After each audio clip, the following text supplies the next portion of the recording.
All right, everyone. Welcome back to the live stream. We're here for this Friday afternoon session here on January the 12th. Want to welcome back all the subscribers. Also, to anyone who's brand new to the channel and just discovered us, either through a referral of one of the subscribers or from a YouTube suggestion, welcome to the channel. I hope that we're able to satisfy what you came looking for. Don't be a stranger. Don't be bashful. If you have a question or comment, jump in the chat and introduce yourself and ask your question. Also, if you want to just tell us where you're from and maybe part of your trading journey, you can do that as well.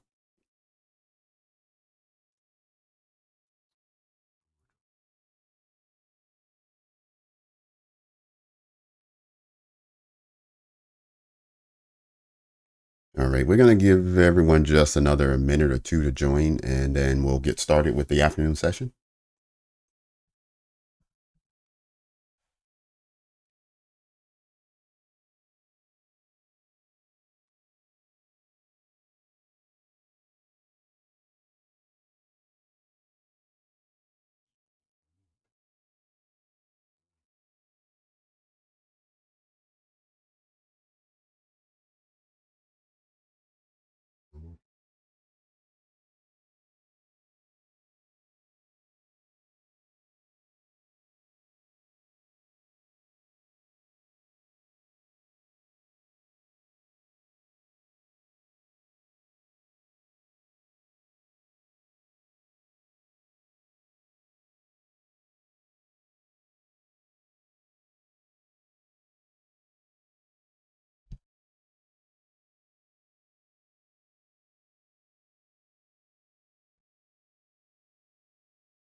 Yeah, I'm just getting my bearings back from being off for the last hour and not paying attention to the charts. I just want to just get my footing again.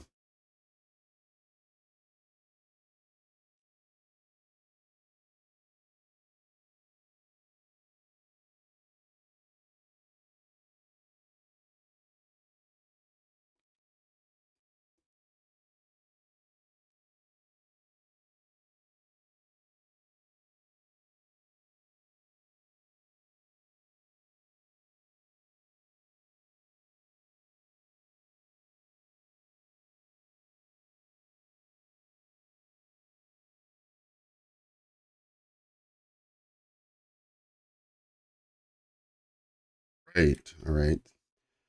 So we're still currently inside of the most recent macro period. So we'll look and see if there's any change of structure during this time. It doesn't look like there's going to be. I have our high marked up as 996 and our low down at 913. So it's about a 80 or 75 point swing there between those levels.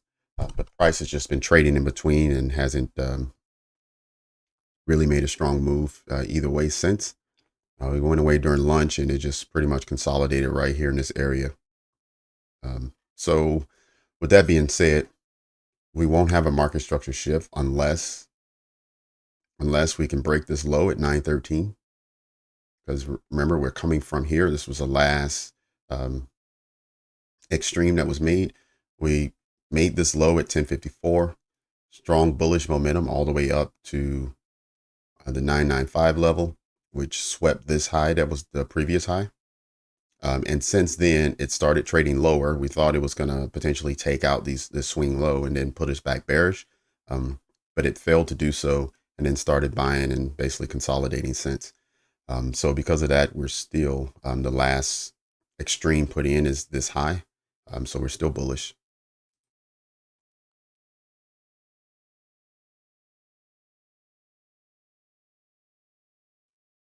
All right, let me just measure the distance between these two and just kind of where we are and where the midpoint is. All right, so the midpoint is essentially this previous high from just after lunch that we also see being an area of influence here. Inside of that, I know you can't really see, but it's this yellow shaded area, which is 2 ticks. So it's about half a point. And then there's the new day opening gap. So this is where price started yesterday at 1800. So we're basically right back where price started at the beginning of the trading day, not the calendar day, but the trading day. So because of that, we know that our daily candle is a doji and doesn't have a candle body on it. It's just a wick above and below, which is exactly what we had yesterday.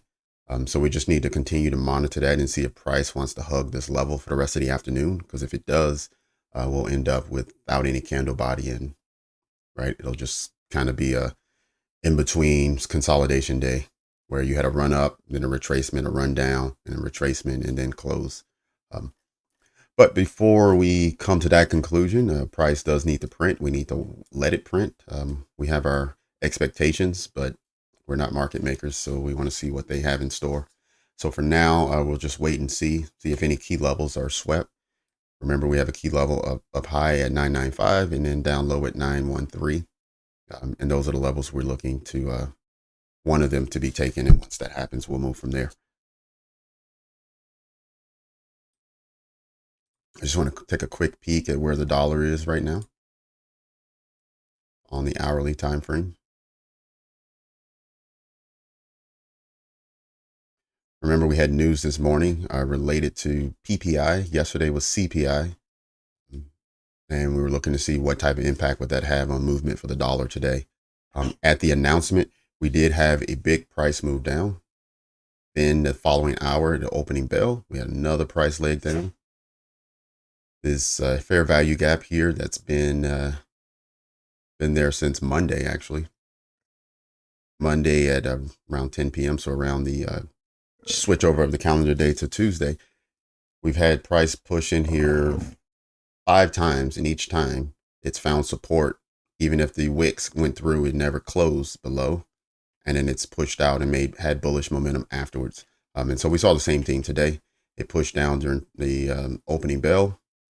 So then at 10 o'clock, we saw a small retracement, and then we saw it recover, close above, and then we've seen bullish prices since. Because of that, that has sent our commodities down. And we'll wait to see if the dollar wants to continue upwards or if there's some reversal here. But I just wanted to make sure you guys knew where the dollar has been and then the way that it's looking, so we can determine if what the afternoon price action might be, and then how to respond, trading either Nasdaq or some people are trading S&P.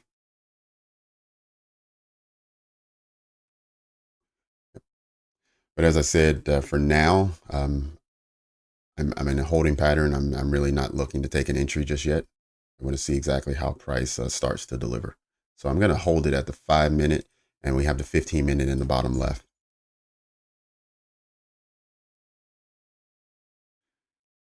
All right, and again, welcome to the channel. Welcome to the channel, and then hopefully in the next couple minutes we have something to talk about. Let me remove these, since the macro is over, remove these vertical lines out of the way.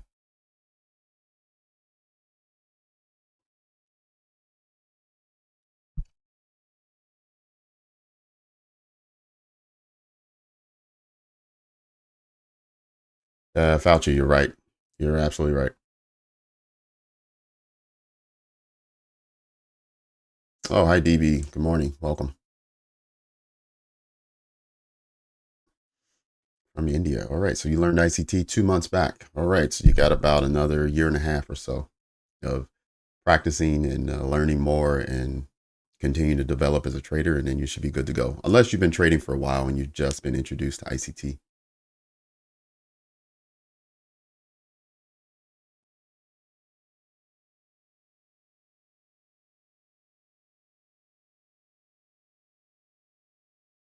Although you say, is it true that we have, I can't read the last little bit because of,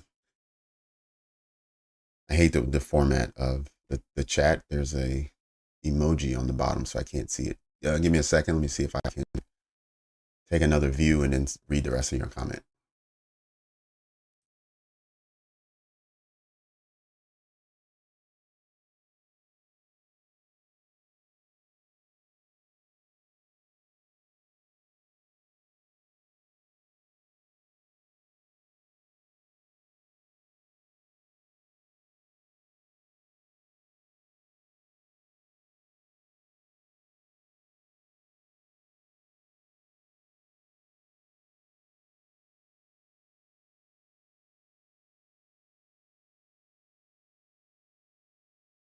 It should not be any news today. So let's take a look at the calendar.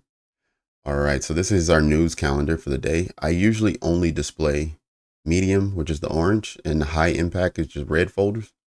But if you're thinking that we have news today, let me highlight the yellow and the gray. I think I checked this morning. I didn't see anything. But let's see. Yep, and then there's no more news today. That's it for USD. Now, there may be news for some other currency or some other country. But for US, there's nothing else for today. All right, so I'm going to get rid of these yellow and gray folders.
Yes, Forex Factory site. Yes.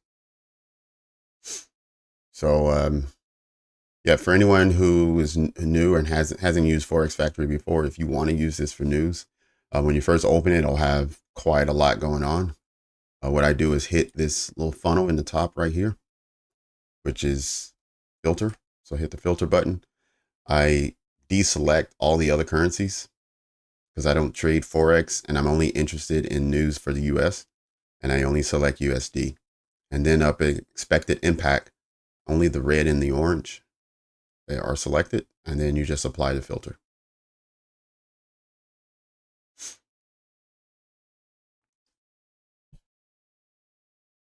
No, although it's fine. Don't worry about it. If you have additional questions, just put it in the chat for us. I want to make sure that if you have questions that they get answered.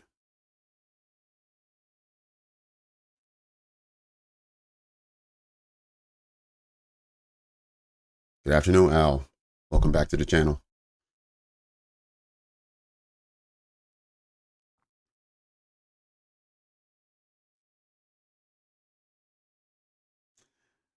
But yeah, we do want to be careful. We are in the afternoon session for a Friday, so it's the end of the week. The weekly candle is going to do whatever its final objectives are and then settle. We did see last week's high taken yesterday, so that would have been the weekly objective, would be to eclipse the previous week's high. I get a lot of questions about how do I select a bias or that kind of thing, and I start on the weekly. And let me just pull up the weekly. I'll show you.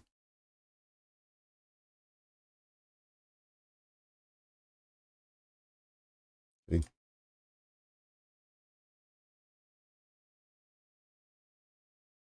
All right, so here we are on the weekly. Oops. Let's take off some of this. There we go. All right, so this is just a naked chart with nothing on it. And you can see, even if you zoom out, and this is the weekly, right? Ever since basically December of 22. So for the last year, we've been extremely bullish for indices for Nasdaq, right? So every week when I start out in the morning, I'm always looking for bullish momentum. I mean, we did have this retracement here, which was expected after this high was eclipsed in mid-May. It ran up for another 2 months, and then it started to retrace from July all the way to, I believe this should have been around November. Okay, October 23rd. And then we started picking up again once this high here was eclipsed. Right here. Sorry. That sent me back bullish. So every week I'm looking for higher prices. Last week didn't deliver that. Right? We had the week before that delivered to this level, 17,174. And we had the next week come in and it just tanked, fell back into this fair value gap that was right here. Right? So while I was expecting higher prices for the week, I was also okay with this fair value gap receiving price, creating support, and then pushing out. Now it didn't do that throughout the week, but I was still on most days I was bullish. Right? We had the same thing this week, and it finally eclipsed. If you look up here where it says H for the high, when I put it over this candle, looking at a high of 17038.5, and now for this week we're at 17057. Right? So we've overtaken it by about 20 points. So this week's objective has been met. Generally what happens is if you're bullish, you're thinking Monday or Tuesday, you're going to have price do this, move downwards. And then you're going to see Wednesday, Thursday, Friday do this. Right? And then settle in somewhere. And that's pretty much the power of three that you'll get for the week. So just in case anyone else was wondering, like that's how it is for me on the week. I'm looking for bullish momentum. I'm looking for last week's high to be overtaken. So early in the week, I'm okay with retracement, and I'm looking for, as we progress throughout the week, heading into Wednesday, I'm looking for it to really be start pushing bullish until we reach the high. Once we reach the high, from there, you just follow price action to see if there's any retracements or if you see continuation, and you just look for further liquidity pools to be taken. Outside of that, yeah, price really can do anything. All right, now drop off.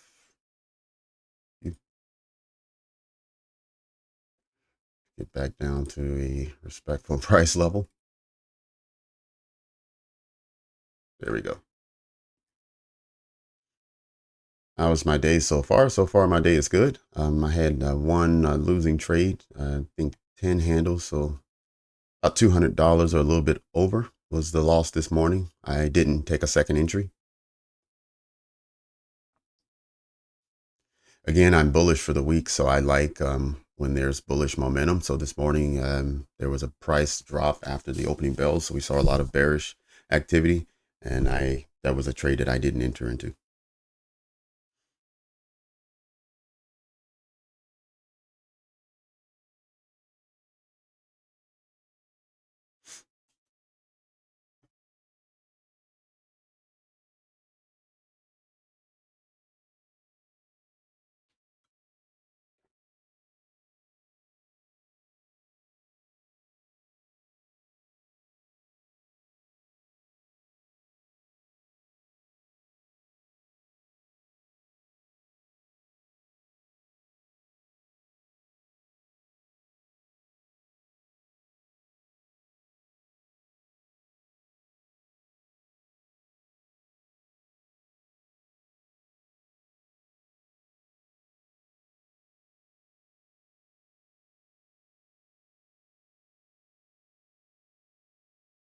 Right now, price is still trading within the range that was set up during 11 o'clock hour. It has overtaken the high from sort of the lunch hour, and now we'll see if it wants to sweep lows.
I mentioned earlier, we were bullish throughout this entire time period. Unless this low was breached at 913, we were still going to hold a bullish bias. And you can see that right now. Price was struggling right at this midnight open level, and then it traded above, closed above at 1250, found support. The next 5-minute candle, and now it's been trading above ever since. It's inside of this bearish fair value gap now, so we want to see if it can close above it.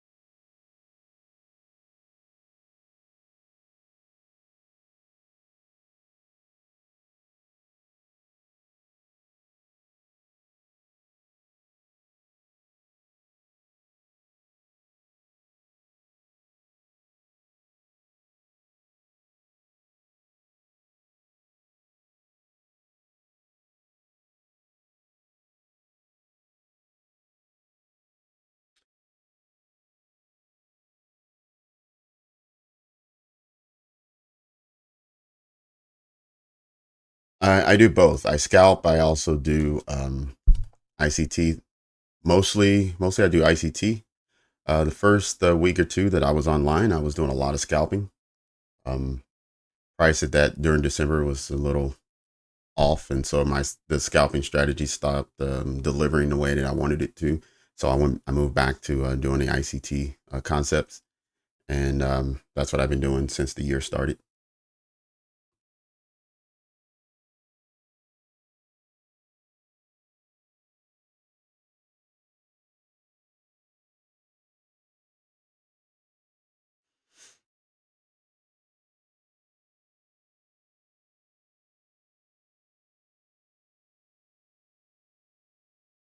Let me drop down to the 30-second and see if there's any scalping setups that I see.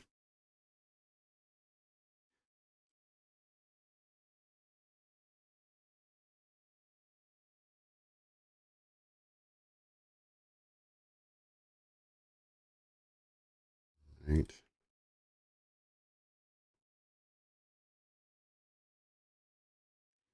Price traded down to 30%.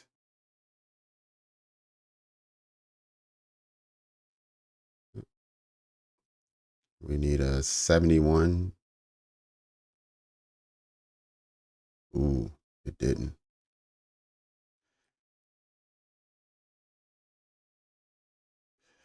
Nope.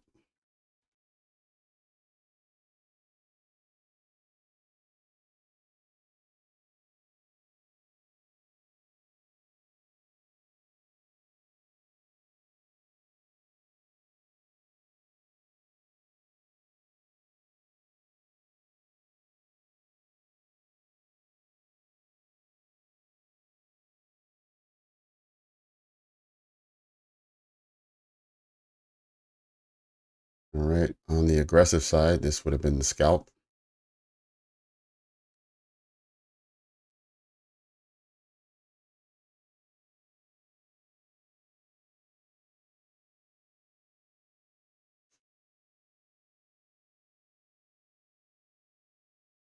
You would have entered at 30%. Right here at 68.25. You can see it took some drawdown, some heat, and now it looks like it's going to deliver profit. This is a 1-to-1 strategy where you take a 5-point stop loss with a 5-point take profit. There it is.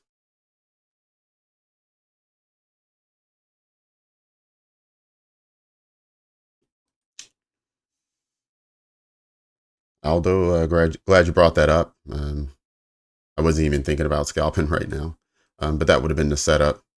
And just to give you guys a walkthrough of how it is, or how this scalping strategy works. So essentially, you find your trend, which we can see is a bullish trend. We see higher prices and higher lows as well. So after a high is made, let's say we had this high right here, and we saw price trade above it. Right now, we want to see it take out a low. So after it reached this high, now we want to see it create a swing low, which is it created one right here. And then afterwards, we saw it trade below. So we saw it sweep a low there. It also swept this low over here. So it can sweep multiple lows. We just needed to sweep at least one. And then we wait until it makes another high, higher than the previous one. So when this high was made up to here, this is when you measure this move, the last down move, which is the manipulation, the wrong direction. And then when it retraced back down to 30%, you take a 1-to-1 entry for a 5-point stop loss. So this entry would have been at 68.25. Stop loss would have been 63.25, which is right here, just below where it came. So it almost came down, but it didn't stop us out. And then it delivered the 5 points. So that's the strategy behind the scalping. And sometimes I'll switch over to scalping. But for the most part, I'm looking for a larger setup using ICT concepts.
Oh, Fauci, yes.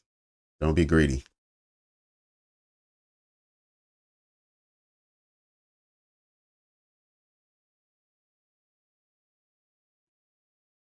But greed gets us all in the beginning. As soon as we start seeing winning trades, we believe they all can go to the moon.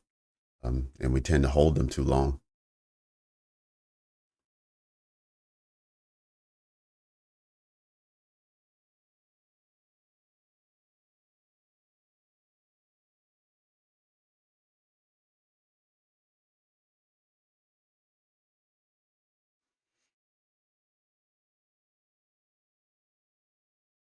Okay, we made it to 1:30, so half an hour into the afternoon session. Let's see if price does anything different in the next half hour than it's already done. So far, it's just really been consolidating.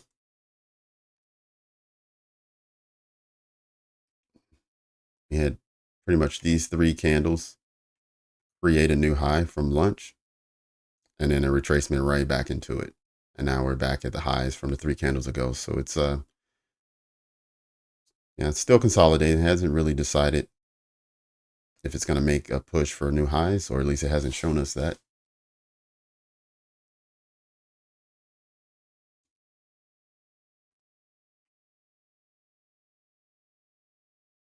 And yes, Fauci definitely excessive trading, jumping in and out. Been there before.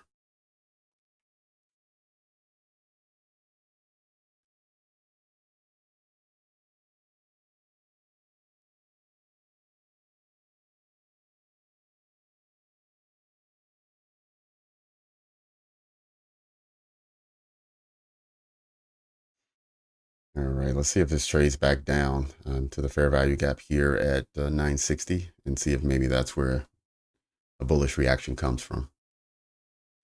Let me move to the smaller time frame since it's just moving sideways.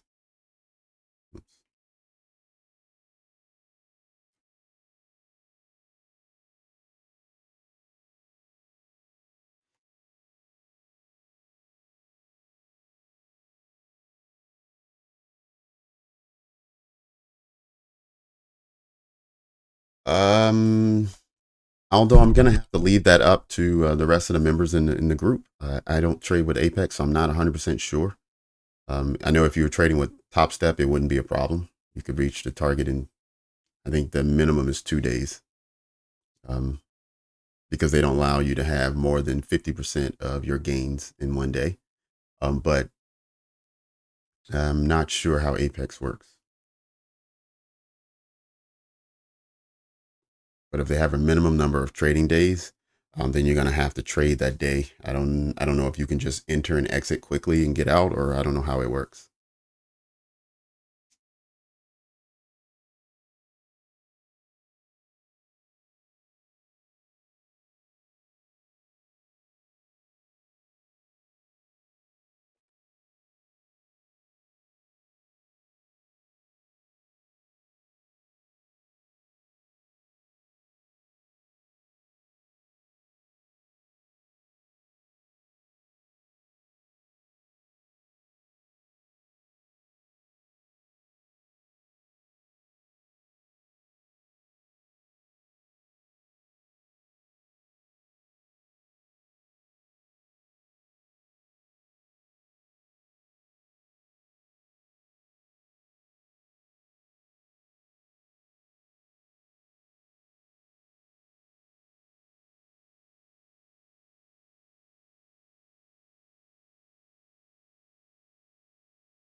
Yeah, good strategy, Ray. So although if you're trading like I'm trading with a mini contract is 10 times larger than a micro contract. So what Ray is saying is take the really small contract that has small margins or small increments and just open the trade, close the trade. Maybe you lose, you know, less than $5, and so it gives you a trade for that day and allows you to continue to move and have your minimum of 7 trading days.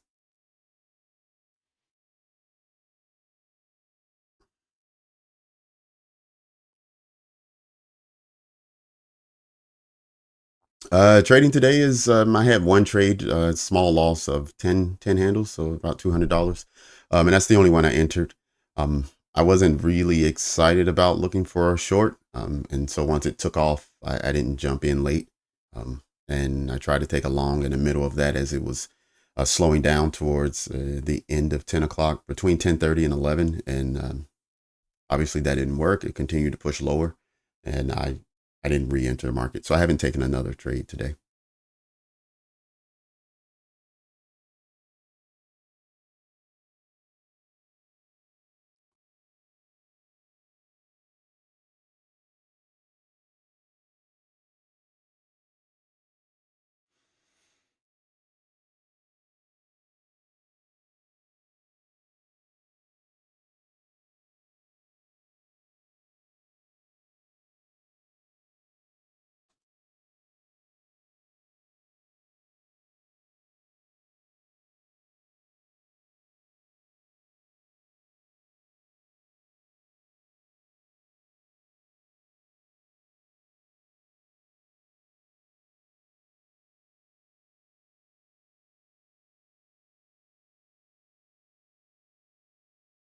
Just looking at the last 2 hours of price action, this is not something that looks appetizing or anything that I would like to enter into.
All right, so if this fair value gap entry is able to deliver 1 to 2, it will be right up in the area that we wanted to see price push up to as our first pool of liquidity. And then from there, we're hoping it pushes up against the high of the 10 o'clock hour.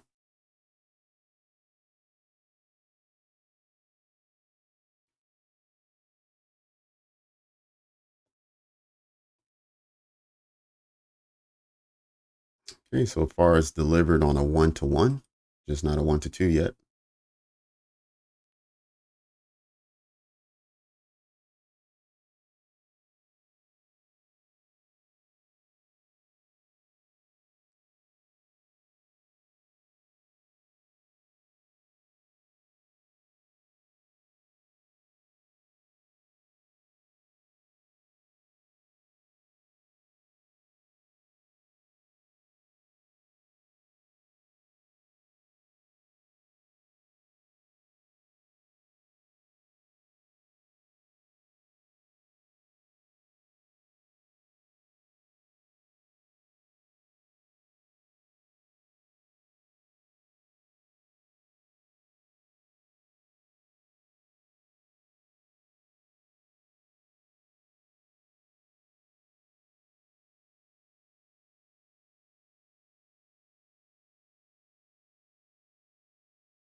Yeah, absolutely. Yeah. So for some people's strategies, this morning's price action was excellent.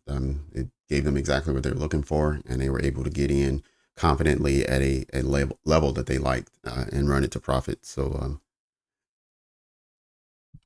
yeah, it definitely worked for some. It's just, I like to trade my style, and any other time, if I don't see what I like, I'll still tape read. I'll still encourage others who have a different trading style to do something different.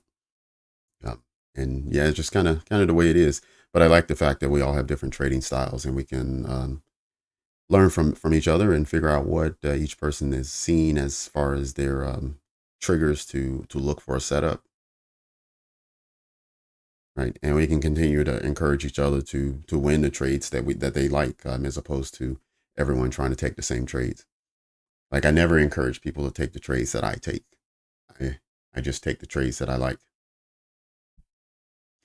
TP 16990. Okay. All right. So just a hair above. All right.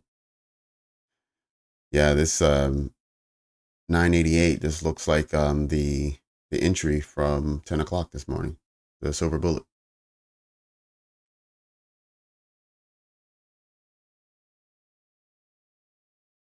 Yep, here it is at 10:07.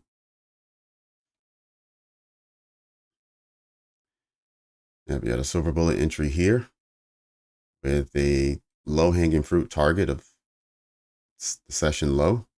We just run down to the low. That would have been an entry here at 988, running down to 942. So about a 45 point. Yeah, almost 45 points there.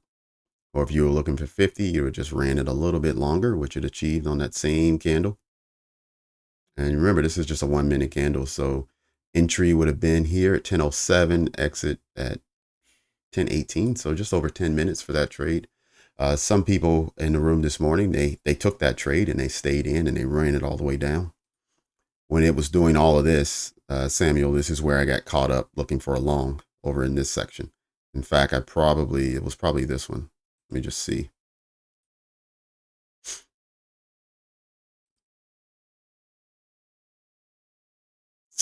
Yep. So here it is, 675. So I bought somewhere at the lower portion of this fair value gap, and then it just tore down on me and took me out of the trade.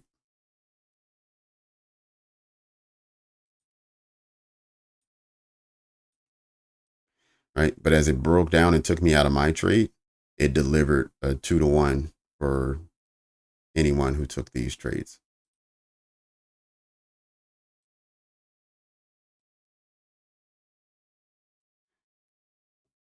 Right? When I first looked at it, I said, wow, 25-point stop loss. That's the upper end of what I would like to do.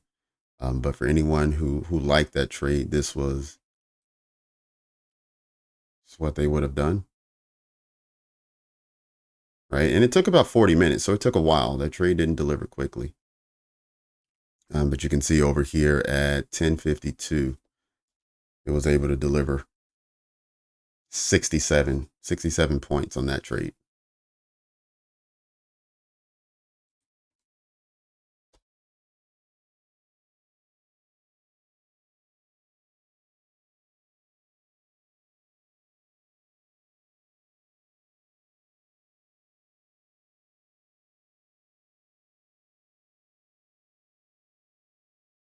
All right, Brad, 971.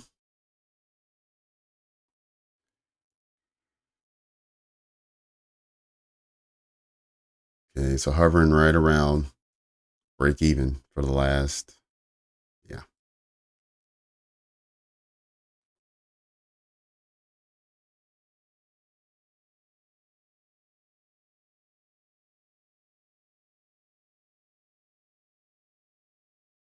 Luis, welcome back to the afternoon session.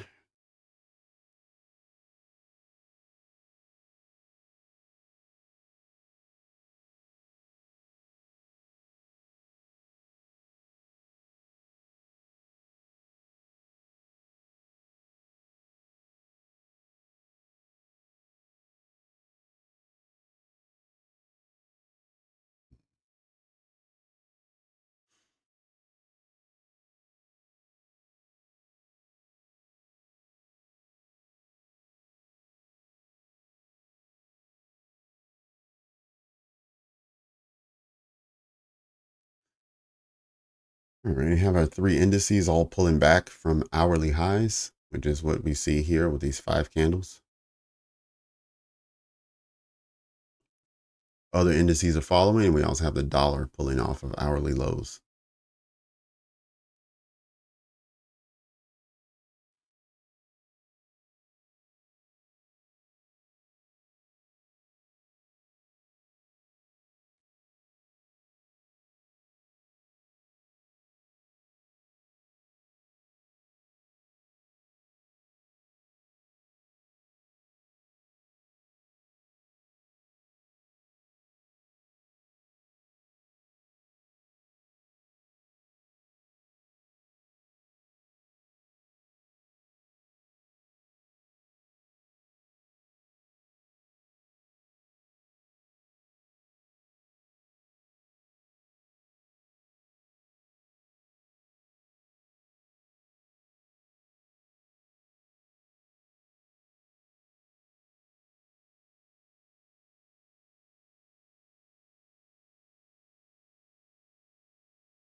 Yeah, we got equal lows here.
Right, heading into 150 in just another 30 seconds.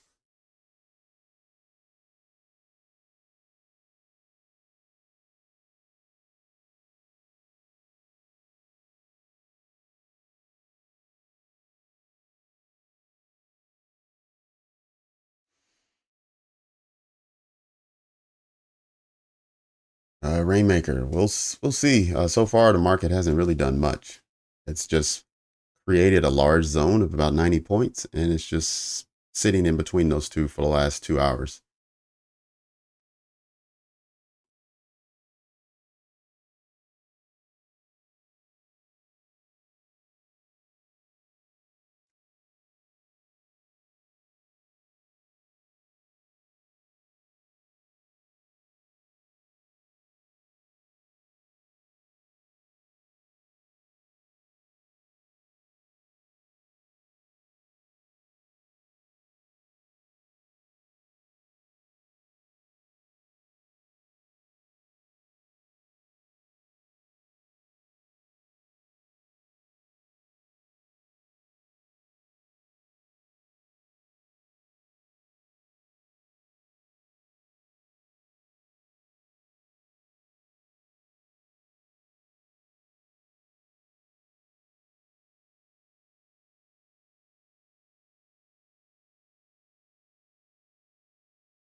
Yeah, you're right, Zach. It is brutal.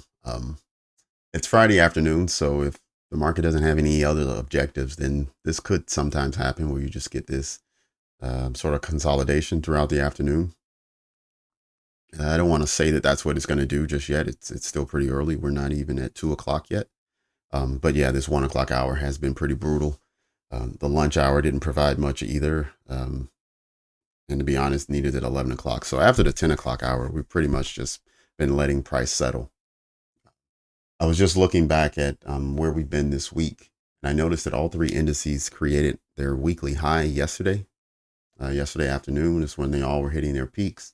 And then the dollar you would expect to hit a low around the same time, but the dollar hit its weekly low this morning at 9 o'clock, and then it took that low out and made an even lower low during the 10 o'clock hour. So that was interesting that the dollar put in its lowest values today, and the indices put in their highest yesterday. So I'm wondering if indices may race for those highs and put in its high today. But I don't want to get everyone too excited. We'll see. Let's see if price starts to move. I mean, because if it sits in this little pocket for too long, I doubt it's going to do that.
Right, Brad, let's see if you can get up to your target of 990.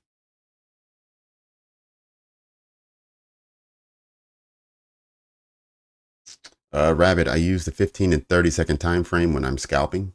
So only during a scalping model. Right now, I'm not looking for a scalp, but I did show an example of a scalp just at the start of the hour. Let's see.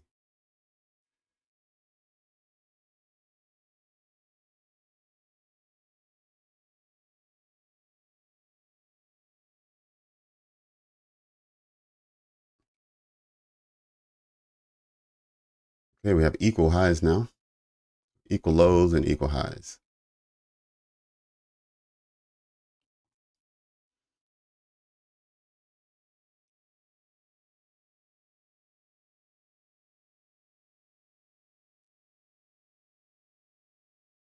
So this would be a time where you jump into the 30-second chart if you were going to do a scalp here. And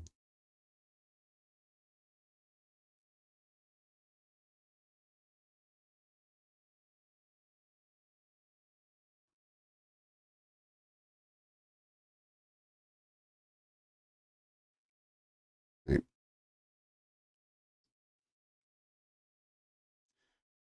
there you go. It would have tapped you in right there. And then you would expect a 5.25 point take profit.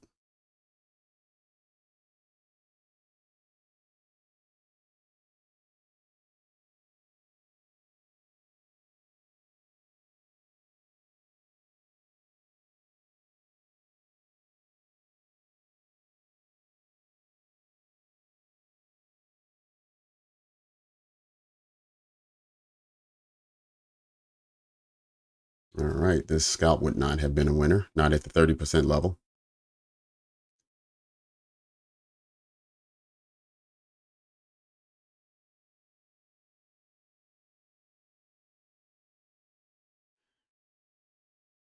Let's look and see if someone entered at the 50% level. So it just depends on your trading style and how much risk you're willing to take. If you're more conservative, you want to take 50% entries or 70% entries. If you're aggressive, you want to take the 30. The 30 will give you more opportunities, but you also will lose more trades. The 50 may be slightly more successful, but there are going to be a lot of times where it never retraces that far, so you never get an entry. In this case, if you took the 50 entry, you would have been tapped in, and it looks like potentially that also might be a winner. And there it is. So it would have tapped you right there. Right. So that's when I use the 30-second or the 15-second if I'm doing these type of one-to-one scalps.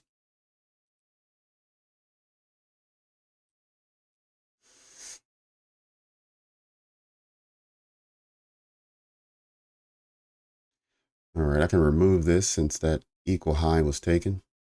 I just wanted to highlight that there was an equal high there to be taken, and it was.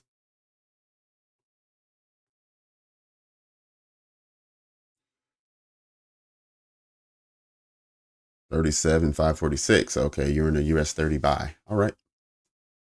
All right, Malik. Let us know what target are you looking for?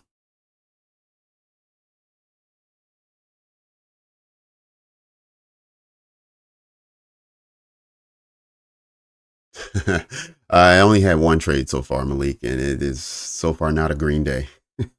I'm down $200 so far.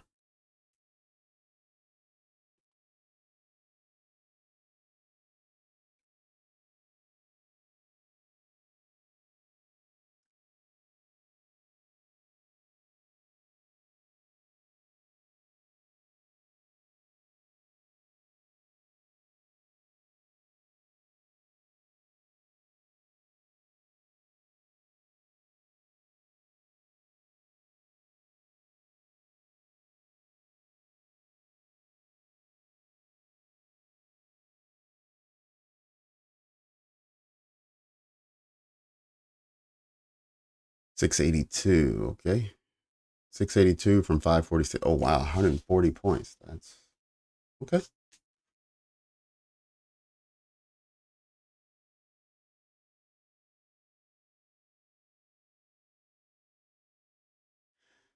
Definitely a sizable trade. Malik, refresh my memory. Is the Dow is at $5 per point on a mini?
All right, we're past 2 o'clock now. Let's hope for a better hour this go around. Hopefully we can get better price action.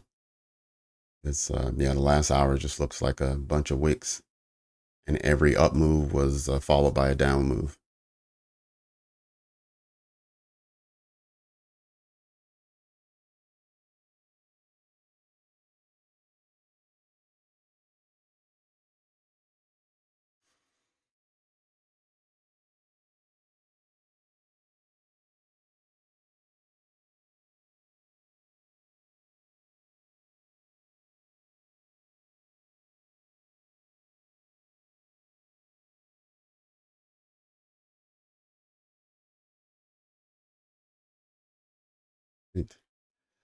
Let's not lose sight of this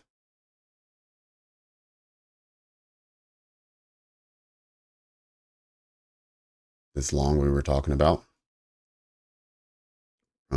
People who entered as early as 1256 and as late as, what's this, 107. It almost made it back at 121.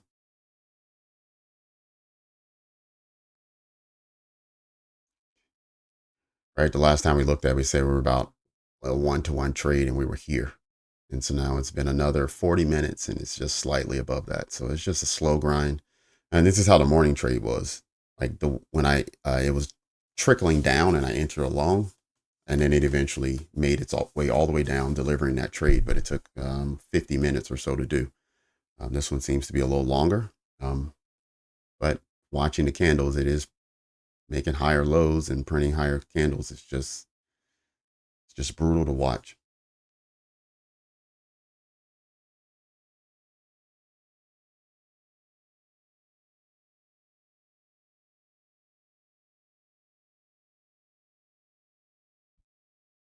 Oh, it's different with prop firms. Okay, got it.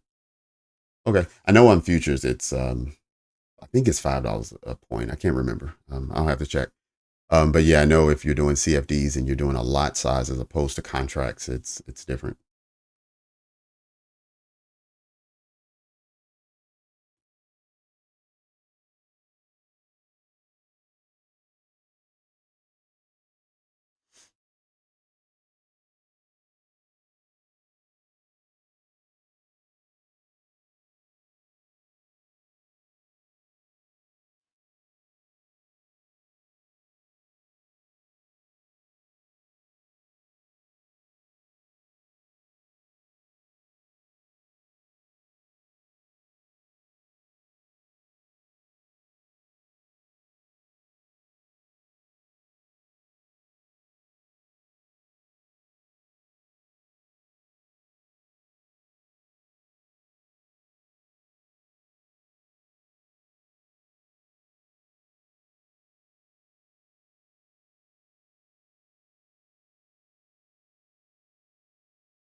Okay, it looks like now it's finally starting to make some momentum without making full retracements every time.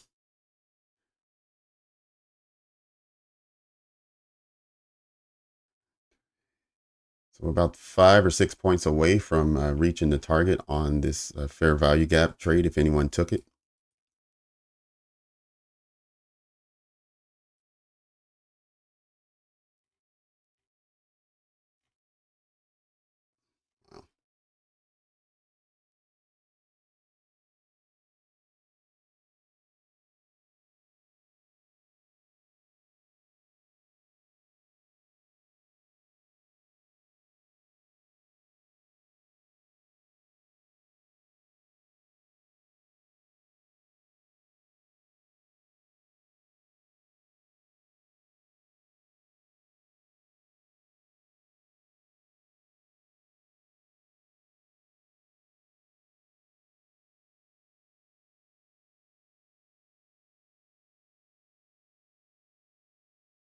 And if someone took this fair value gap as an entry for a long, you have roughly the same target for 1 to 2. It's just your stop loss is 8 points, so your target is 16, as opposed to this one where the target is 38 and the stop loss was 17.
Okay.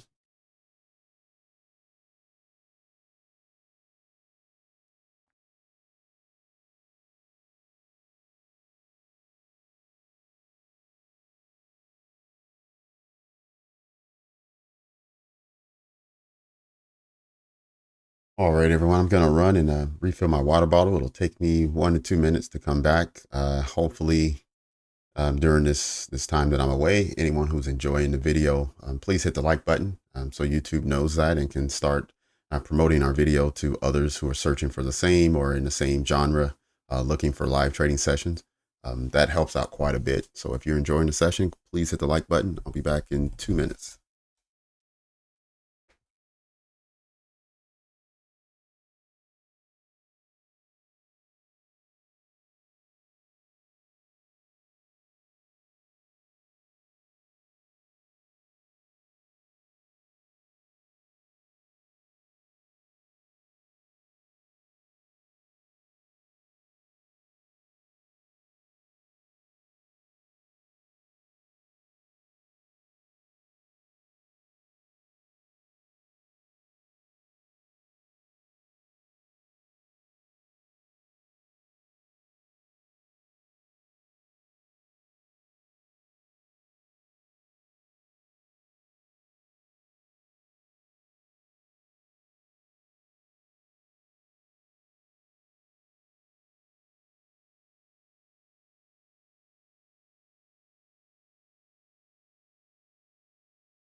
All right, I'm back.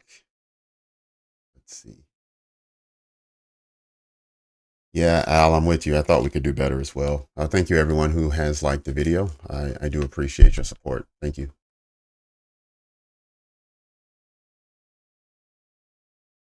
Luis is done for the week. That's excellent, man. Yeah, it's been a good week for me as well. Tuesday wasn't so great, but the last 2 days have definitely, well, not the last 2 days. Wednesday and Thursday were really good days for me. Today was a small loss, but just a tiny little dent compared to the progress I made Wednesday, Thursday. So I'm happy with where we are so far this week. I was looking for some type of price action this afternoon that may give me an entry. So far, we haven't received that, but I'm gonna continue looking. I'm gonna be patient, and we may even have to wait until the 3 o'clock power hour. But we'll see.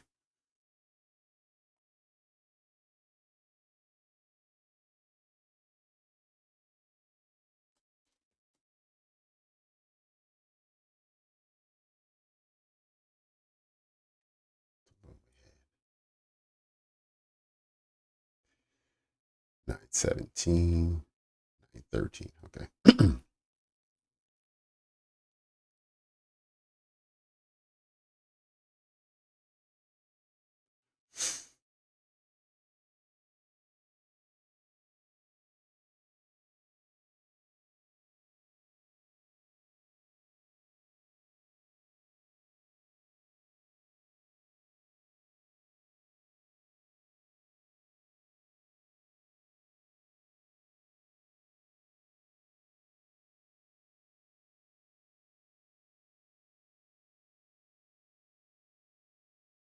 16,990. All right, Brad. There you go. TP. Oh, okay. He's already letting us know. TP hit. Sweet, man. I knew that was the level you were looking for, and it took a while, but you got there.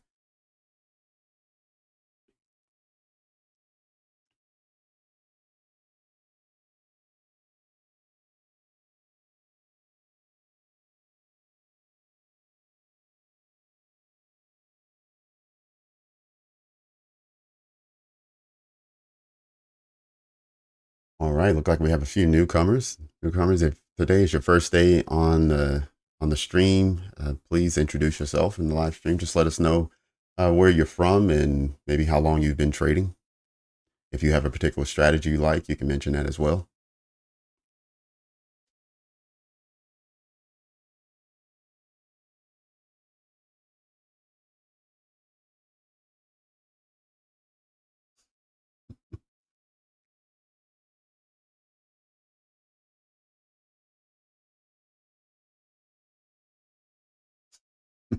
Yeah, good job, Brad.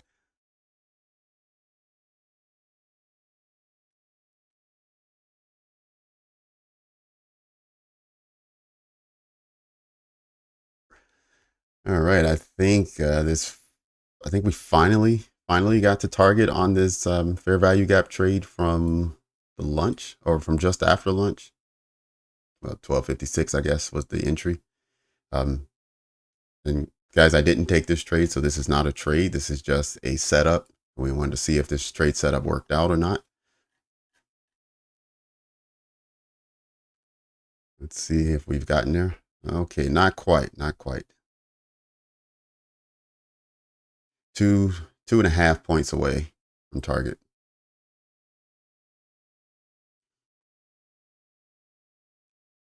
Right.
All right, this should be the push that it needs. Get a slight retracement and then a push upwards. Maybe this one candle or a couple more, and we should get there.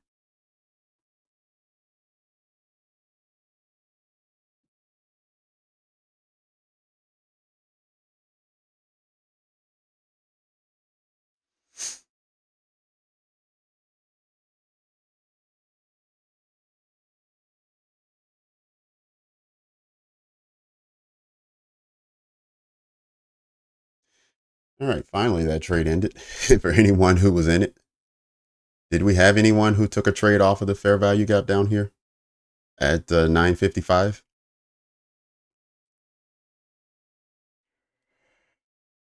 Right, a 1 to 2 trade delivered by one tick above.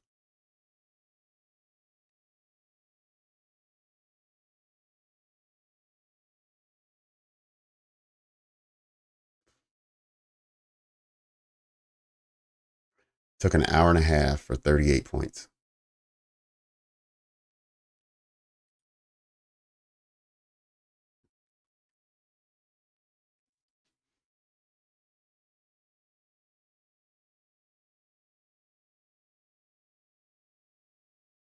You're right about that, Zach. Without displacement, it's really hard to take a position. It's hard to gain confidence in the market.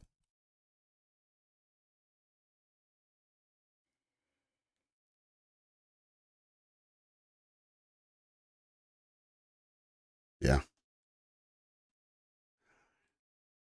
All right. Well, since price isn't doing anything right now, let's switch over and see if we can find a scalp.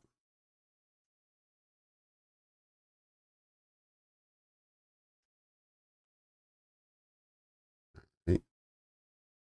So this would have been the last setup. You're at 8.99.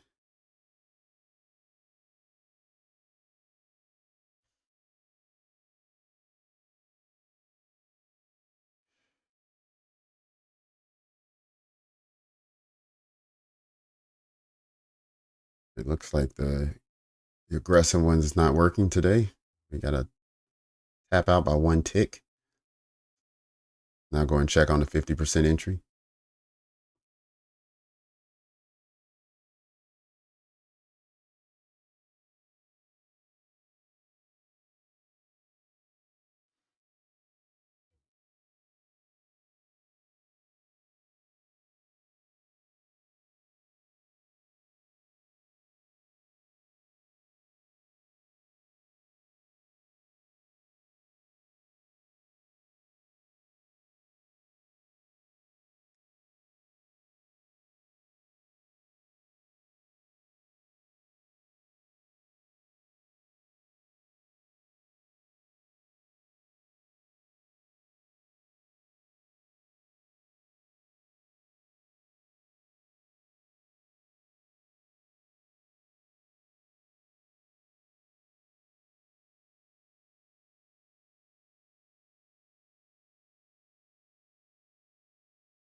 All right. So 50% also didn't. Yeah, I know the scalp sometimes you'll have to wait for a retracement after it reaches a key level. So it just finished off um, that fair value gap entry we've been waiting on for 90 minutes. So let's make a deeper retracement and see if it maintains bullish activity or if it just seeks lower prices. Let's see how it behaves in here. Okay, there we go, running.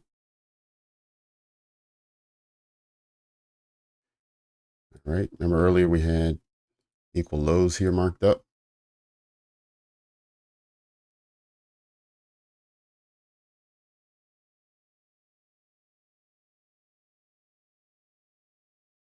Meet, how's it going? Morning.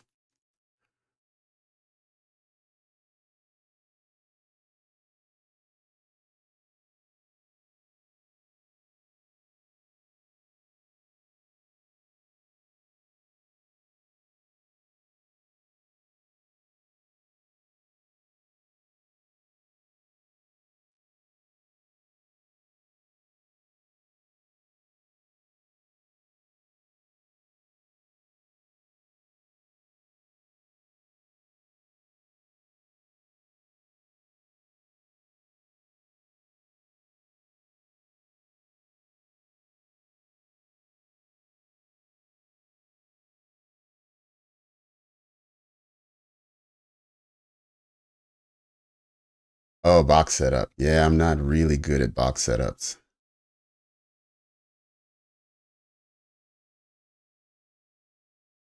Mhm.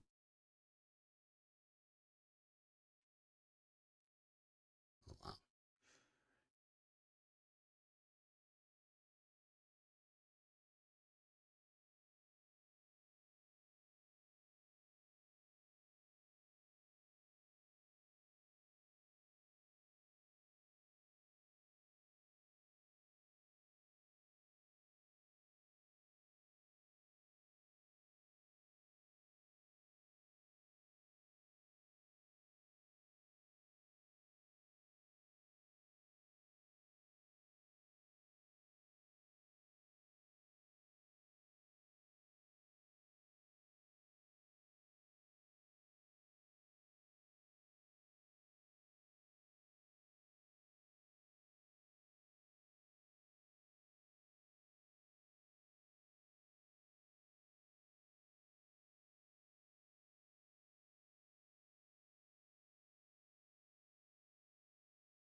All right, I think I see where you're at now, Brad.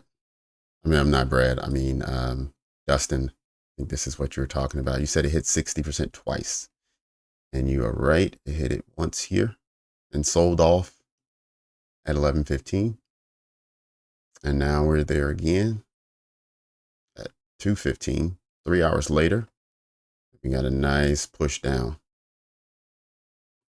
at 61% of both from the big move down at after the opening range, 9:45 until roughly 11 o'clock or 10:50 ish. Yep. All right. Yeah, Dustin, you're right, man. Good observation, and thanks for bringing that to our attention, so we can see that. Right. I mean, we could see that price was having issues getting through this whole fair value gap here. Um, but it's interesting to see that it's at a fib retracement level that's holding price down. Yep. Sweet.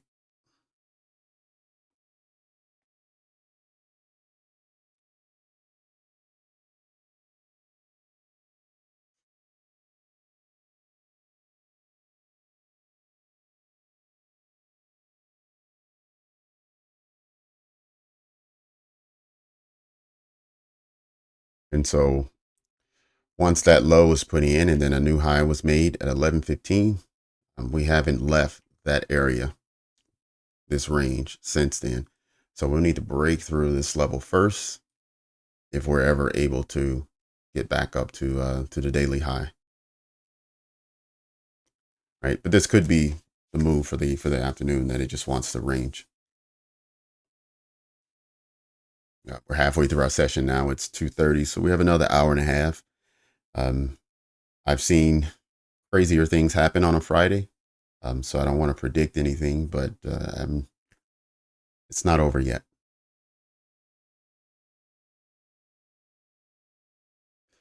No, it doesn't mean that price is stuck. That's not what it means. Um, and definitely, if you take a step back and look at price where it's come from, right? It bought up here, consolidated, took out some liquidity, made a new high, retraced back into a bullish zone, and now it bounced out, retraced back in, bounced out again. So it hasn't done exactly what we want, but it's still showing bullish momentum. It hasn't swept these lows, which is what takes us back to being bearish.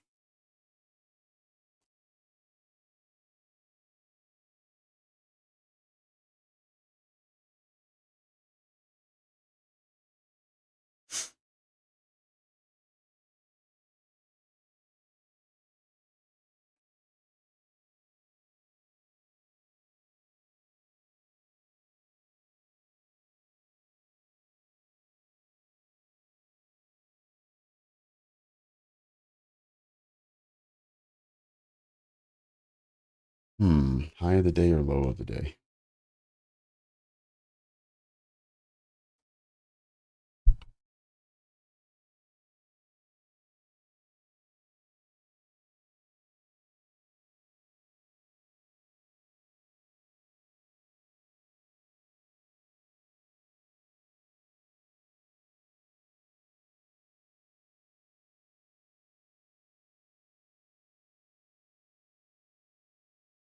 All right, so essentially, this is our daily range here.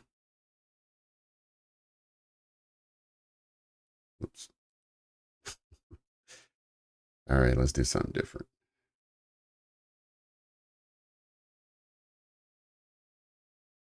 What about this color? There we go. This is our daily range in the yellow, which will give us a median point, a middle point of 954.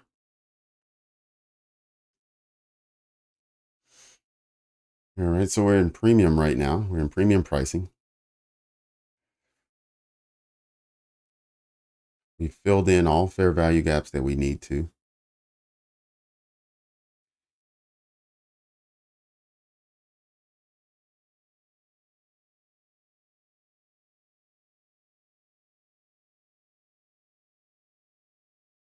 Hmm.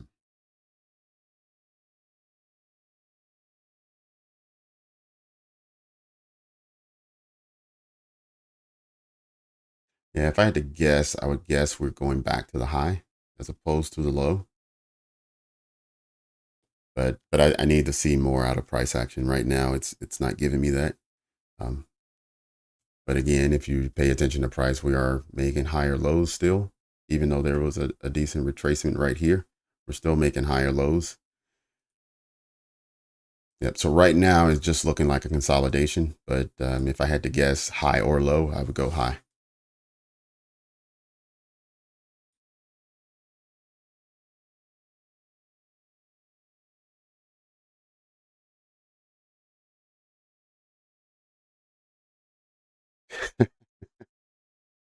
All right. All right, Brad. Oh, on the 5 minute chart, looks like we're on the right shoulder. Oh, don't say that.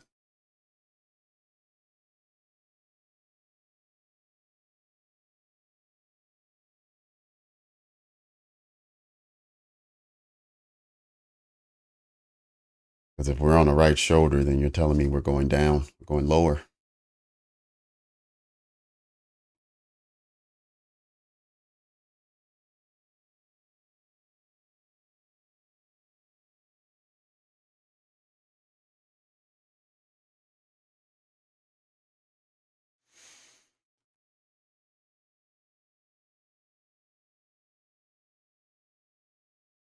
Right. Let me just give you guys a little flavor of the daily. I don't know if you guys are looking at the daily candle or not, but it's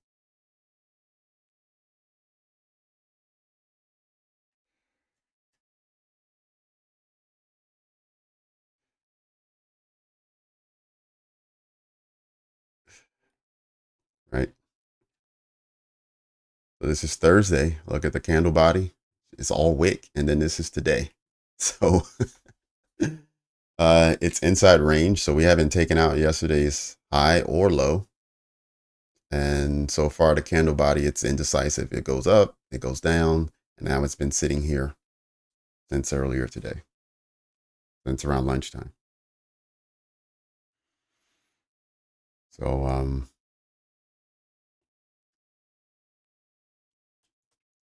touching the point of control. Okay.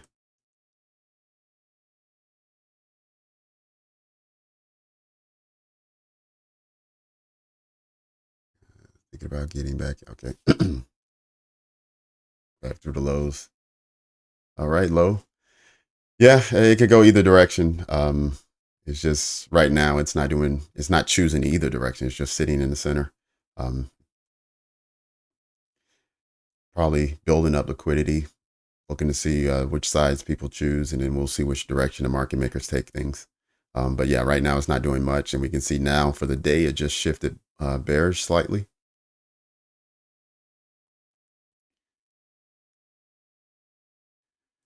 right? So it'll shift back down to lower time frame.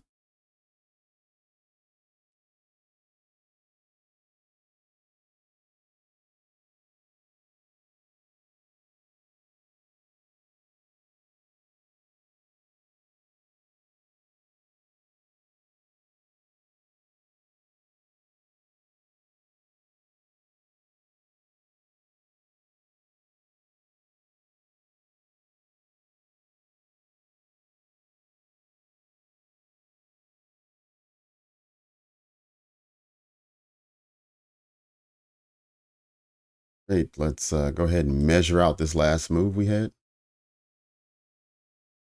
All right, we're at a 61% retracement already. Right back just above the midnight open.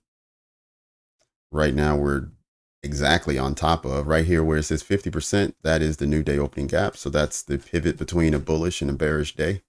You can hardly see it, this little yellow shaded area, but it's there.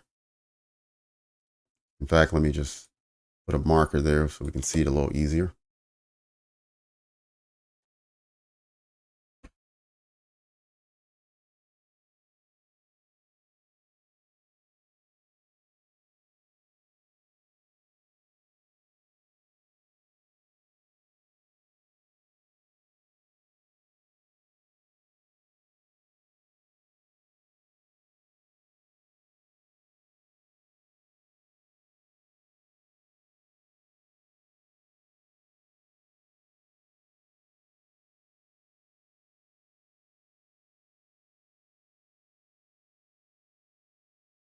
All right, there's another ICT strategy, which only is something he uses on a Friday. It's called a TGI Friday or TGIF. And he likes to see a candle that's moving in one direction for the week make a retracement of 20% on Friday. And that 20% retracement is this level at 913. The only thing that has me a bit cautious is that we already traded down to that level after making the high. So that 20% retracement for the weekly candle already happened at 11 o'clock this morning. And so I'm not sure if that's going to repeat itself this afternoon. But if we had not retraced yet and we were still bullish from this movement here and was building upwards, then this afternoon I would have expected a 20% retracement off of the weekly high. But like I said, I just want to let you guys know that that's already occurred this morning. Down to the 913 level is right exactly 20% retracement. And so for as far as looking for a target for this afternoon, I'm not going to push that one, although, I mean, we're not that far away from it, to be honest with you.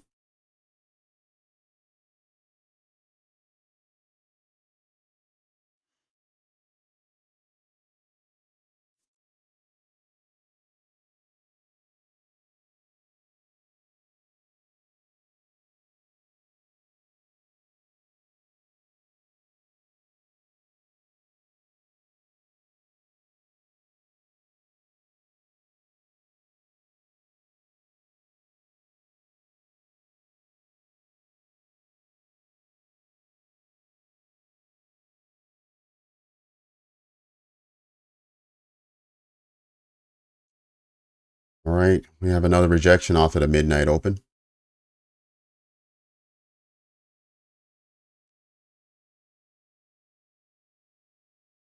We now want to wait and see how this 5-minute candle closes and then how the next one performs.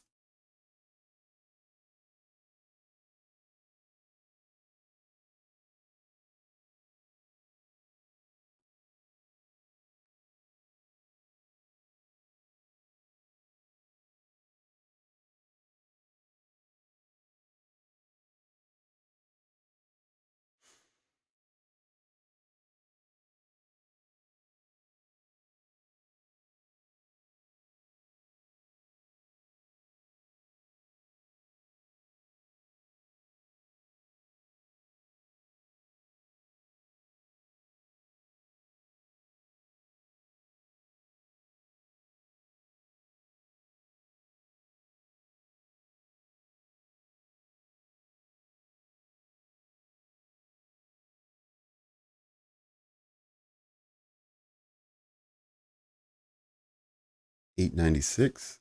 Okay.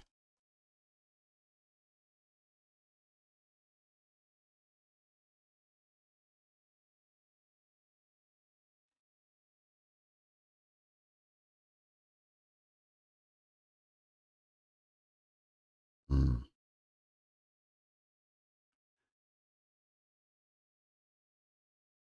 Okay, so you have a target of it sweeping lows prior to news this morning. Okay.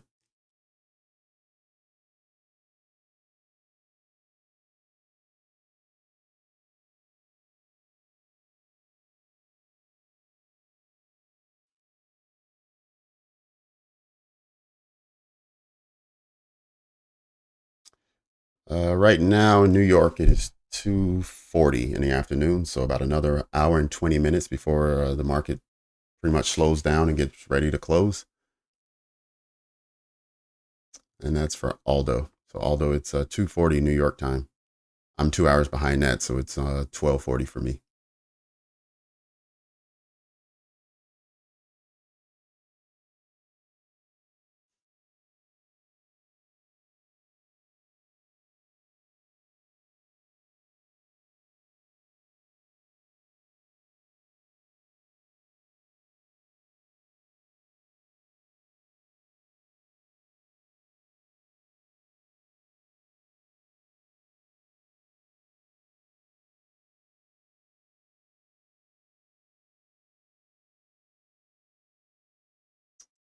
Oh,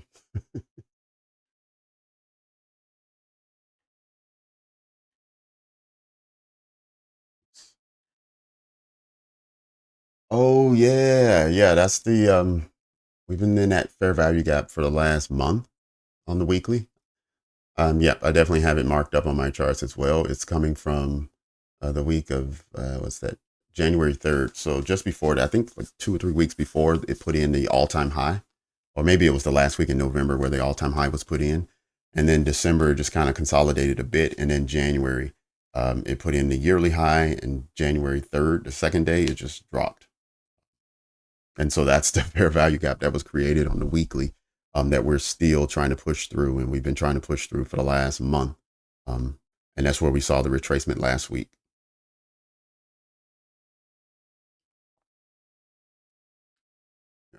Yep. But I'm glad you brought that up.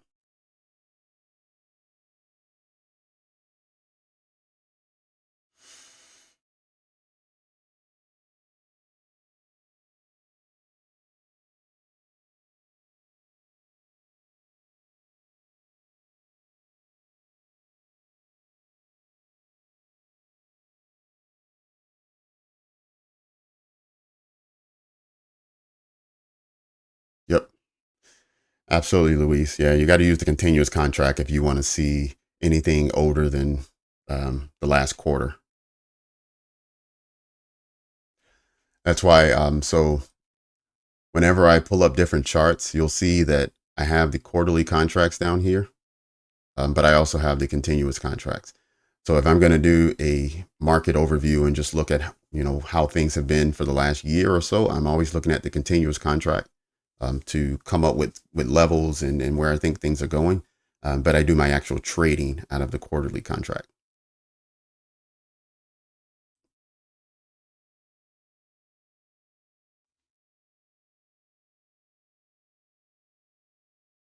Yeah, Brad, I know you said you were interested in 960 again.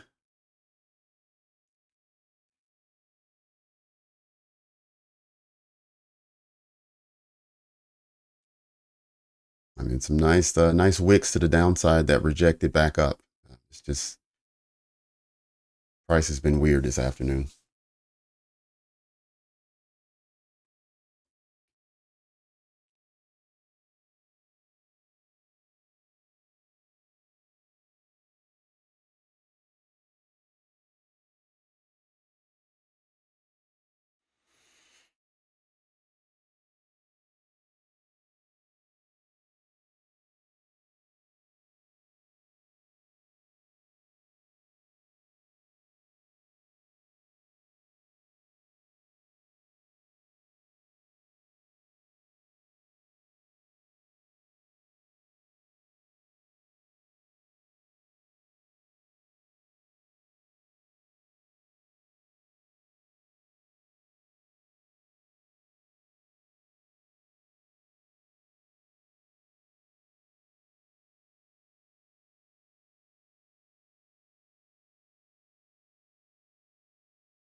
right, Brad, let me drop down to a lower time frame and see if that provides any more insight for an entry.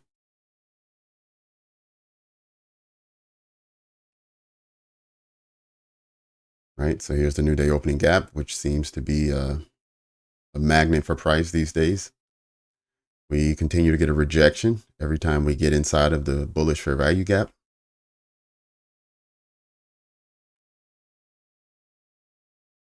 We have higher lows coming,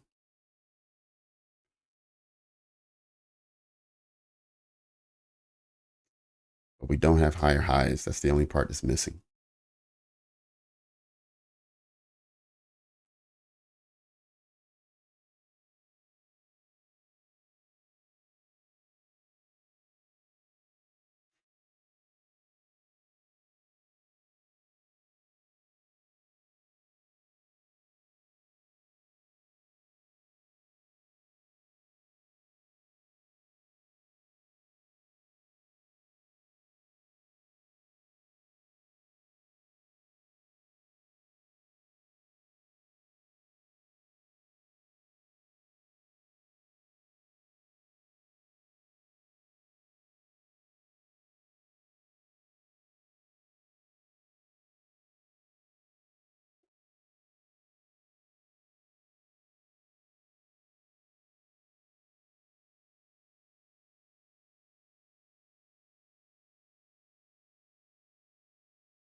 All right, Rabbit, take care. We'll see you next week, starting Tuesday morning, 9:15.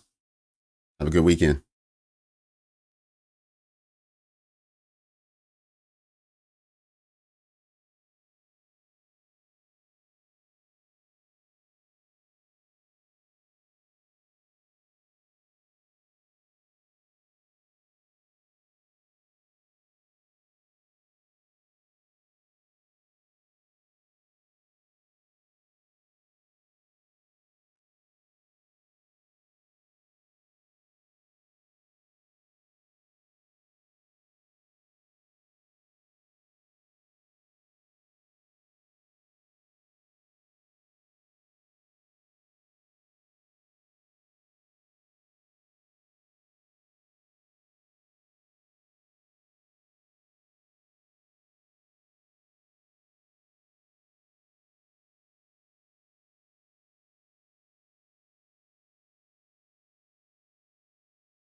Yeah, you can trade futures from Europe. Absolutely. Futures, it trades all day except for between 5 p.m. and 6 p.m. Eastern Standard Time, New York time. That's the only hour that it's not operating during Monday through Friday. So it'll open up Sunday at 1800 and close Friday at 1700. The only difference is on this Monday, since it's a U.S. holiday, it'll trade during the Europe session. But when Europe closes, I believe it's around, I guess, 4 p.m. London or whatever. Whenever that time comes on Monday, the market will close because the U.S. is not open. But it'll close at, what's that, like around 11 o'clock in the morning for New York time, and it'll reopen at 1800. Just keep in mind that there'll be low volume since there's no volume coming from any of the American firms. So there'll probably be low volume during the New York hours in the morning. But the London session is probably going to be the same.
Low. Yes, you're right. It'll be open until whenever the London market closes. So whatever 4 or 5 o'clock London. At that time is at that time. That's when we expect the markets to close. Yep, you're right. Let's go ahead and mark off that time.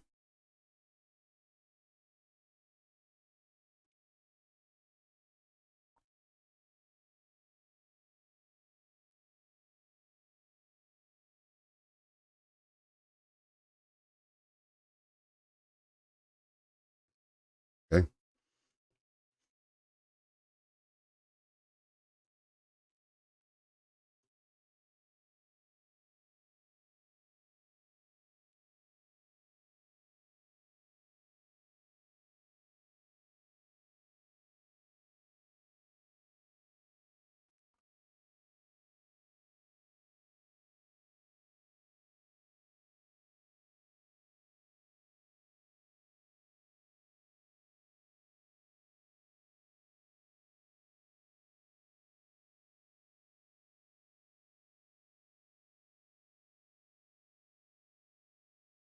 All right. Even where we are right now, we're only about 100 points away from the previous day high, which is also the weekly high. So that theoretically is still in play. If we can get some strong bullish movement, we still have another hour, and 100 points in an hour is completely doable.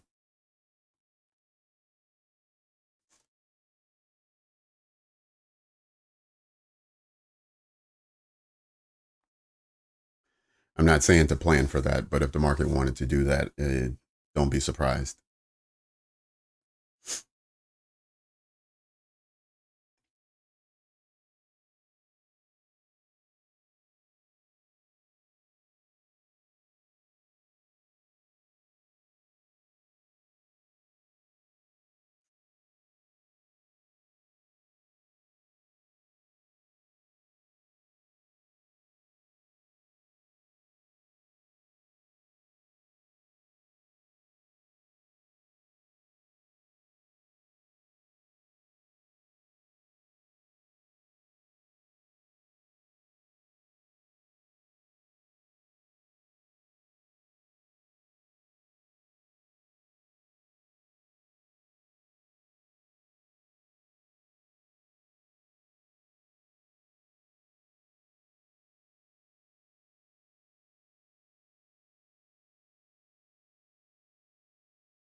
Just checking different lower time frames to see if I notice anything.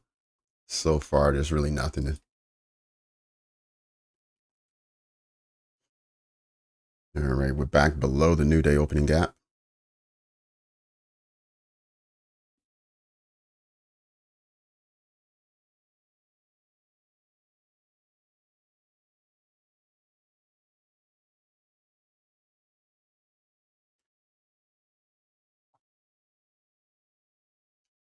All right, pushing towards the midnight open again, down at 9:45.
another 3 minutes and some change, 3.5 minutes or so, and we'll be at the power hour, looking at the final hour of the week of trading.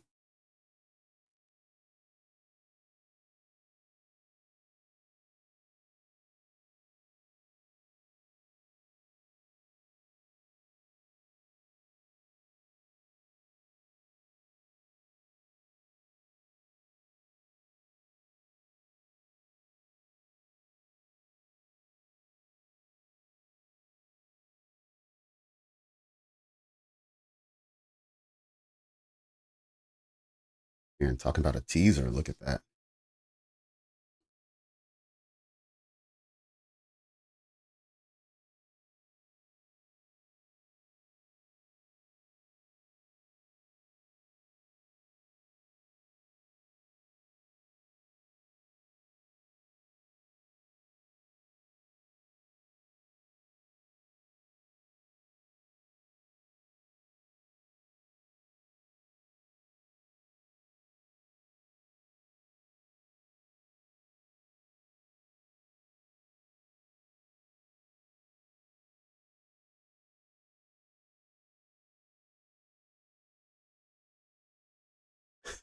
Forex energy. All right. Well, I'll be here, so let's see what happens. 254 Sibi on the 1 minute. Let's just peek down at the 1 minute. And it's a Sibi 254. Okay, so that's this one that keeps that rejected price twice. The last two candles.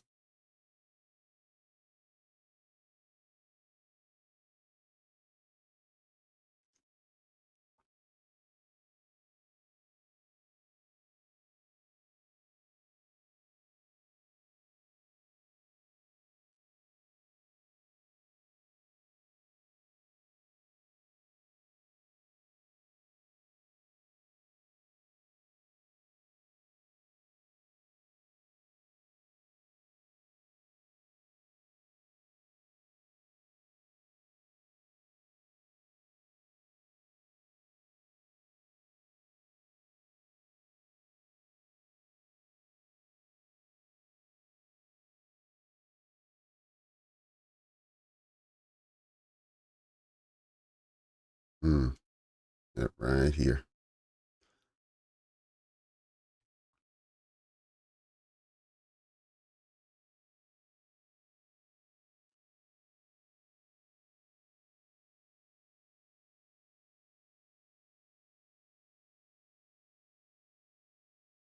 Just going to eyeball that 50% of that wick.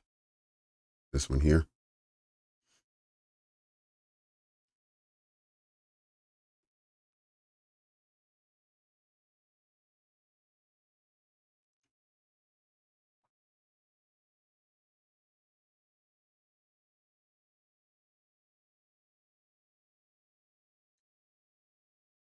Right, 15 seconds, and then it's 3 o'clock.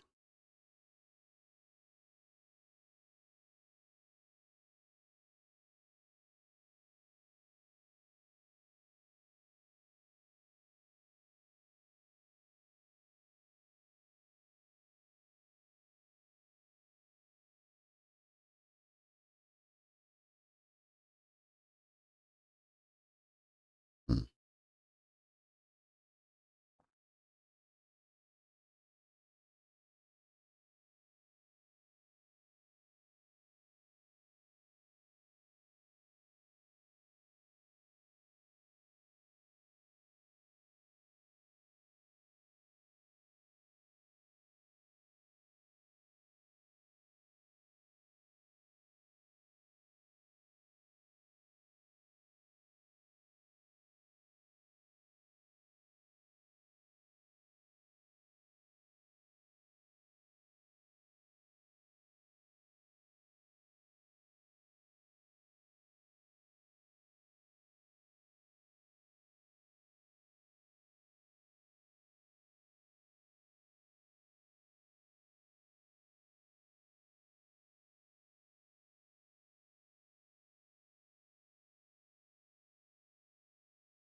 Okay, so it lost that level where we had the 50% wick on the 5-minute. We now see it trading below the midnight open.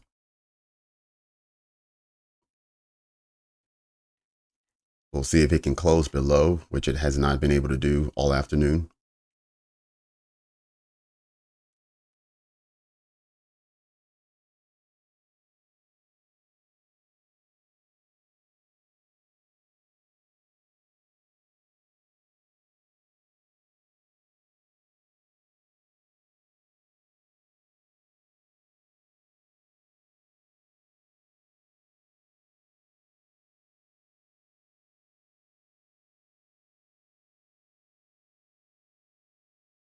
Mm-mm.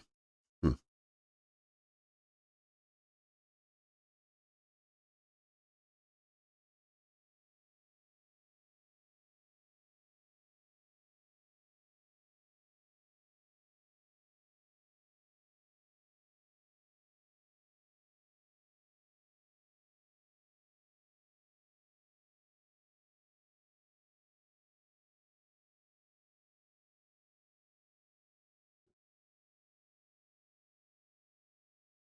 Go back up to the 5-minute. Showing to see where we were on this retracement. We're dipping well below the 71 now. We're approaching 78.6. We are almost there.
Hmm.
Right, looks like we might get one of these. Yep, here. Come down here and just kind of close it out like this, where we just get it, stay in the range, never really make any real progress, but also don't target any pools of liquidity.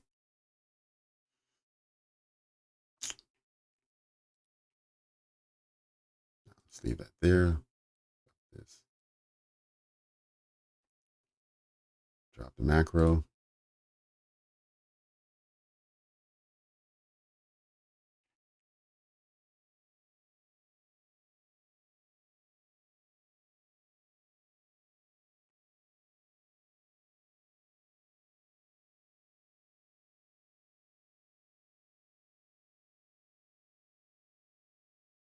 Oh, you mean videos I recommend for sort of this just ranging afternoon? None that I can think of exactly offhand, because most videos they try to teach you how to locate when price is going to expand and when you want to enter there. But when it does this on a Friday afternoon, none that I have offhand. But if I run across any, I'll be sure to bring it to the channel and just let everyone know that when we have ranging days, there are things you can do.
All right, we had a sizable push here through the fair value gap up to the new day opening gap.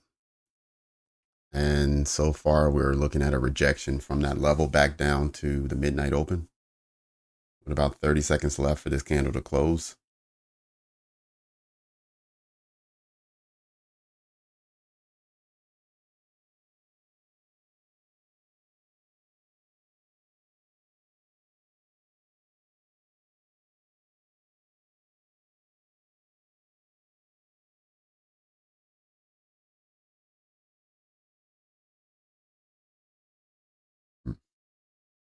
Close right at the midnight open, just below.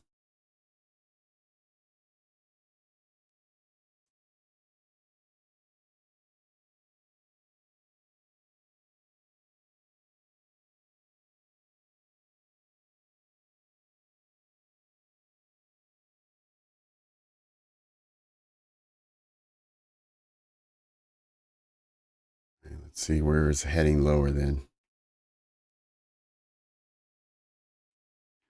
Yeah, 913. I mean, it could be in play. It's not too far away.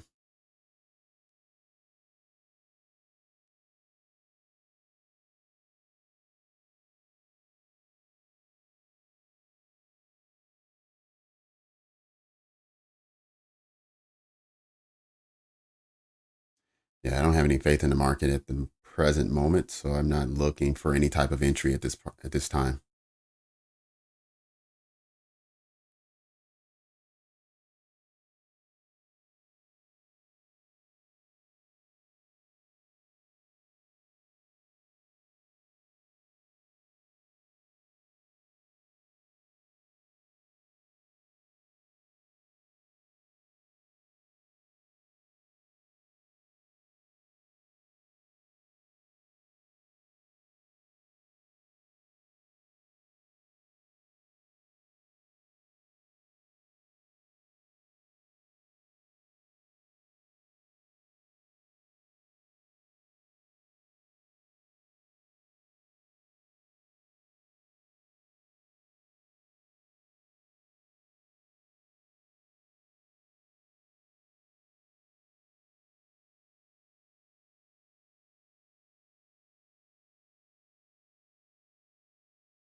It's strange. We waited all week for news. The days that didn't have any news, we had large impulse candles this week. And then the days that had news, we had swings both up and down and closed very near the entry with a very small candle body. Generally, you see the opposite. The days without news gives you a doji, and the days with news gives you an expansion. So, oh, just fibs in general. Hmm.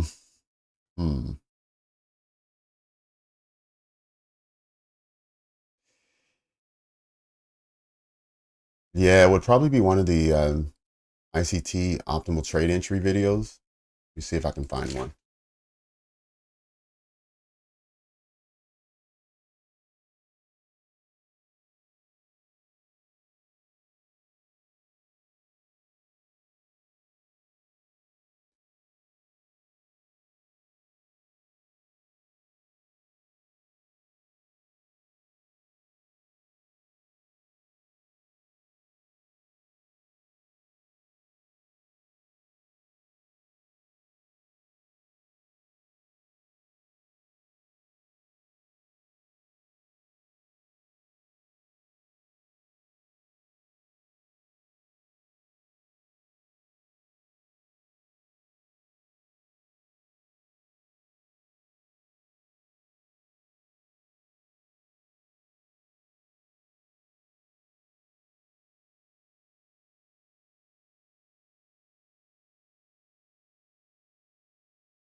Right on, Vivian. Everyone hates this.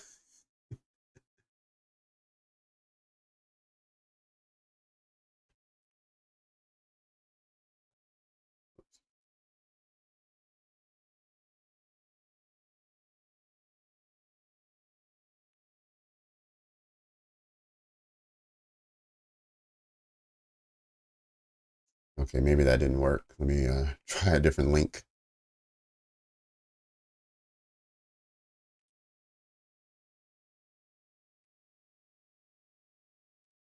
Sorry about that. There it goes. So that link will take you to the optimal trade entry playlist for ICT. So there's really one like tutorial video, and then there's like 18 or 19 follow-up videos of just examples.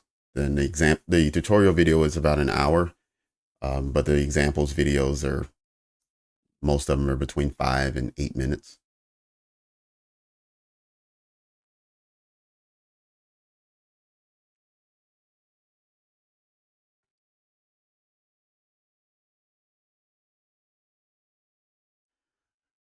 Hmm. So now price wants to be supported by the midnight open, and now it's pushing up a little bit. Let's see how this fair value gap holds price. If it allows it to break through and close above.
All right, I just moved back down to the 1 minute just to see what it was looking like. And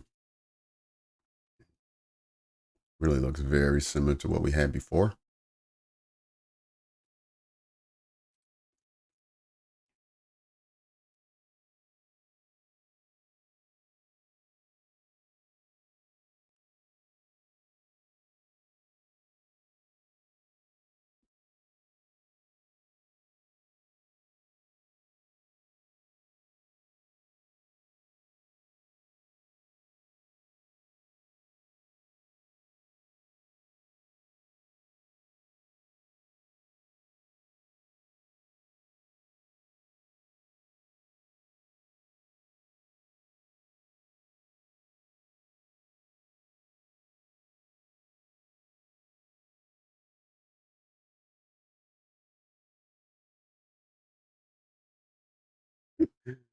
Man, I don't understand price. Like, well, yeah, I don't understand this affinity to the midnight open price. It just keeps trading above and below. And just before it closed, it pulled back up to close above.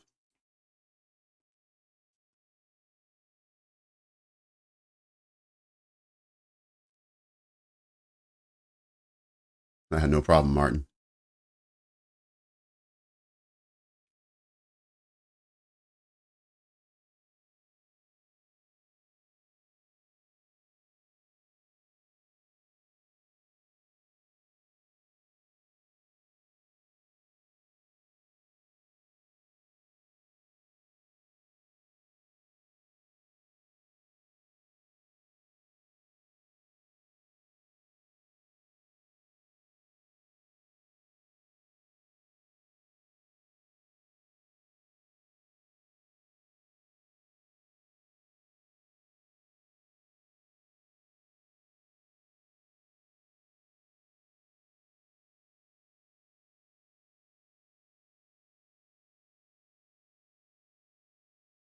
All right, let's see if we get a run on all these highs with some energetic move today. This one, all at one time.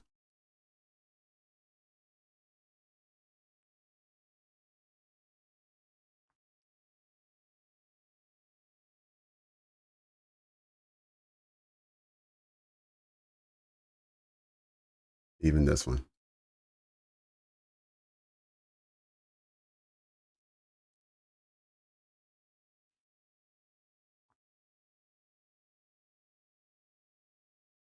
It's now 120, and we keep getting support coming from this midnight open.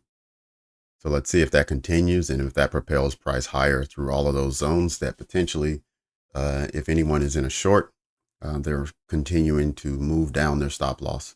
So let's see if at some point in the next 20 minutes, we see a run up in price.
I'll sweep these, yeah, sweep down here. That's a good point you bring up, Ray, is to look and see where would the maximum amount of pain be. Right. So this move that just happened just gave all of these people who have stop losses above these swing highs, just gave them more confidence.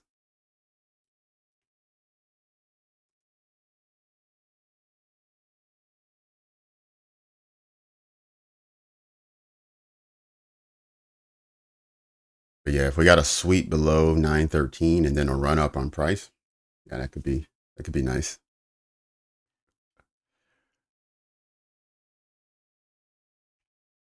So we have several low points as well over here.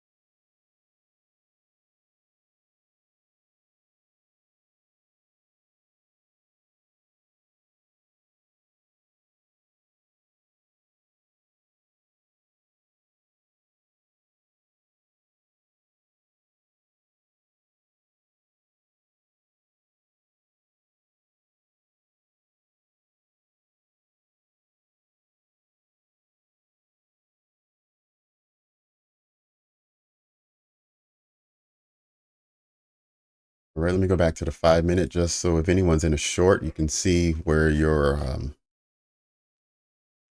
where you may run into issues.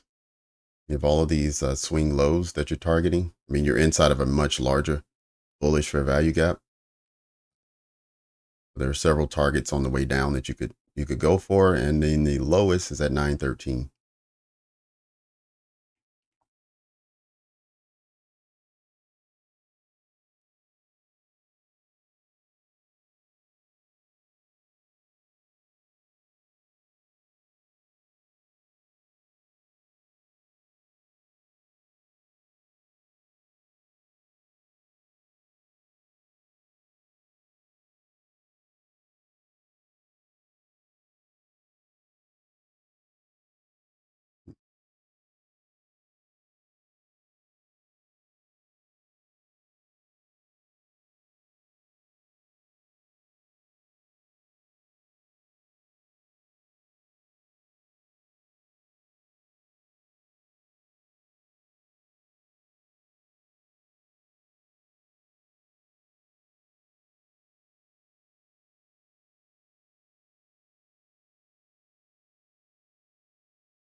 Let me remove some of these, and we can draw them back if we start seeing price moving upwards.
All right, we're approaching half an hour before the close of the session.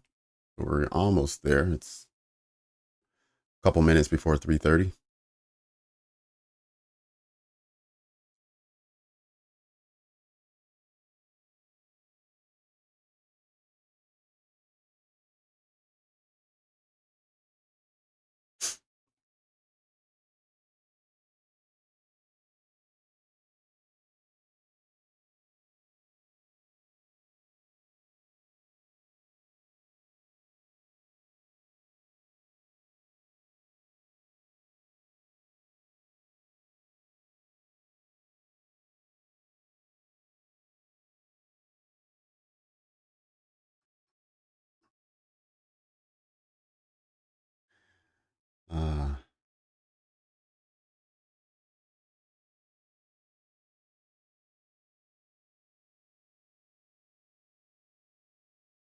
All right, this is when you know you've been looking at the charts for a long time. Nothing surprises you. I can't do anything but laugh at what's happening now.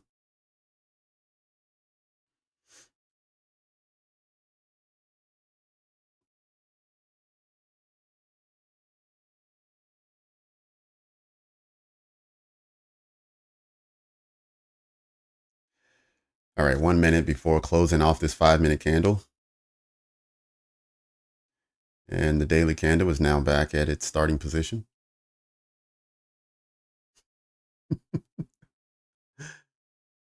Uh,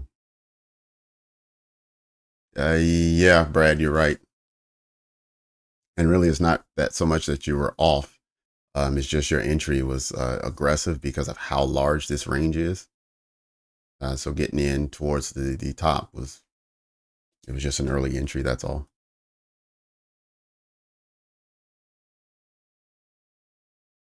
I mean, how often do you see a 50-point fair value gap? And even if we drop down to the 1 minute, I mean, it's still okay. It was a bit larger than it is now. But yeah, potentially, Brad. I just dropped down to the 1 minute. Let's see if there's anything to I don't know. Let's see if there's a good follow up to the last candle. We still closed below the new day opening gap, even though it pierced it.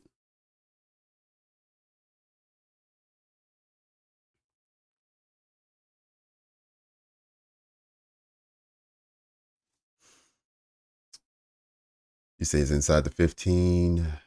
Yep, it is.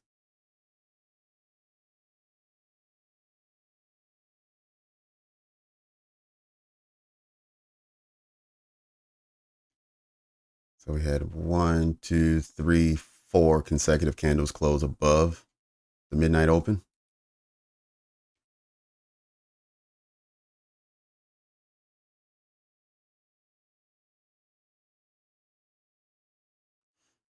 Generally, I expect price to run towards the midnight open during the 3 o'clock hour, unless it's already done that during the afternoon. And in this case, we saw it do it at 1 o'clock here, and then we saw it do it again at 2:35 here. And so I wasn't expecting the 3 o'clock hour to just hover at the midnight open, but that's where it is. So if it starts to move away in either direction, up or down, um, I was hoping it would probably have done that 30 minutes ago, but that would have been the direction that I would have expected price to continue, since its usual objective during 3 o'clock of moving towards the midnight open has already been achieved.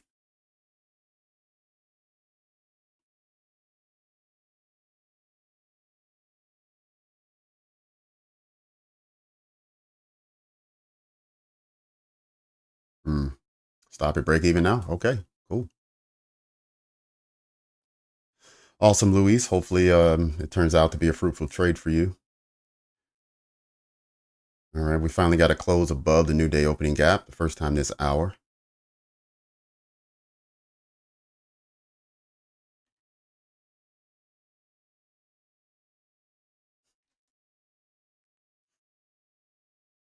All right, let's see what this fair value gap entry would have been.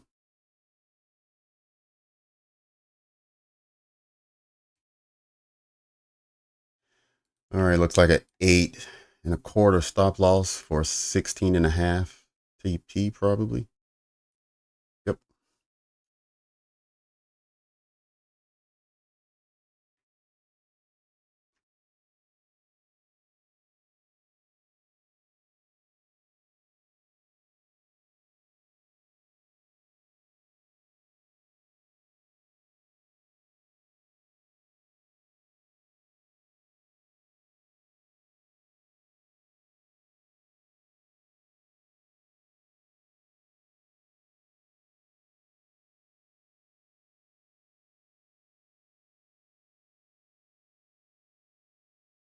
Yes, the midnight open is New York time. Yep. Everything about my trading is based on New York time.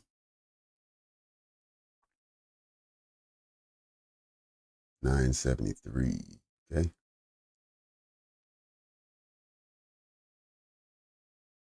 Got it. Okay, so you want to see this swing high taken. This one from 230. Okay.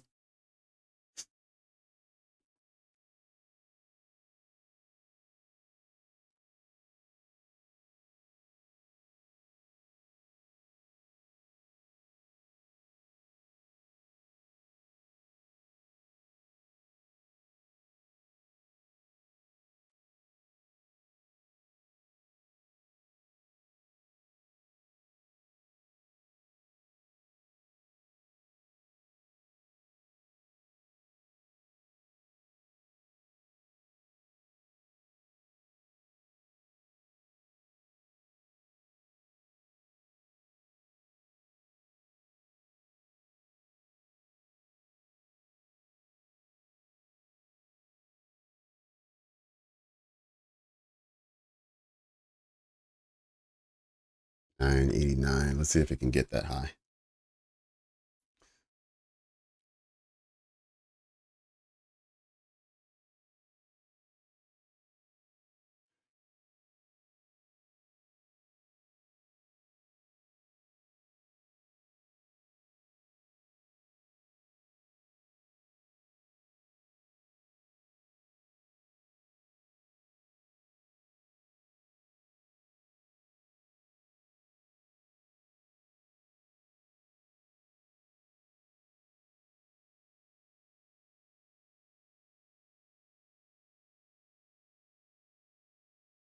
So if we can't use this as our breaker and see if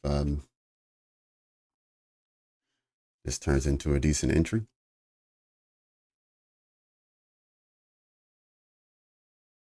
Right, so the breaker was created on this candle at 329. We then had a fair value gap also created with that candle at 329, and at 330 we have a trade into the fair value gap. And so far we've had bullish momentum out of it. It hasn't delivered a 1 to 2 yet, but it's on its way. Oops.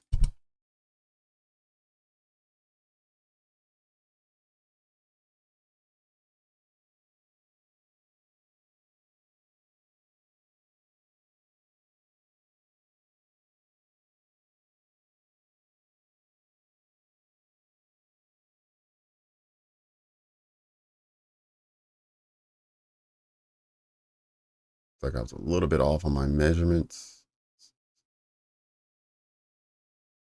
There we go.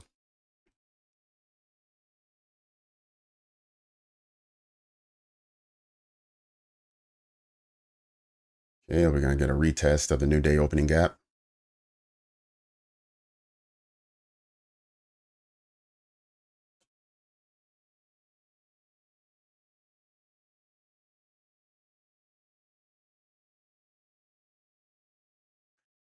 Sure. Yep, real quick.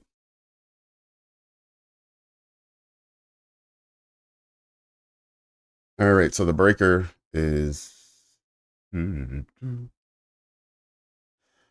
bullish breaker, right? Is when you have price breaking down. You make the normal retracement move, and then you expect price to continue lower, and it does. But when it continues lower, and then it has a reaction that then brings price higher than what you had as far as your retracement, now you have potentially a market structure shift. In this case, we don't, but potentially you would. But the breaker is where you have a low, a high, a lower low, and then a higher high. Typically, that's not what you have in market structure. And so the breaker is technically the entire range, but that can be a really large range. So if you get a big candle at the top, usually what people do is just use the top candle as the breaker. And so here you had it break through, you had a fair value gap created inside, and you had a retracement back into the fair value gap. So essentially it's a low, a high, a lower low, and then a higher high, and then you wait for a retracement for higher prices.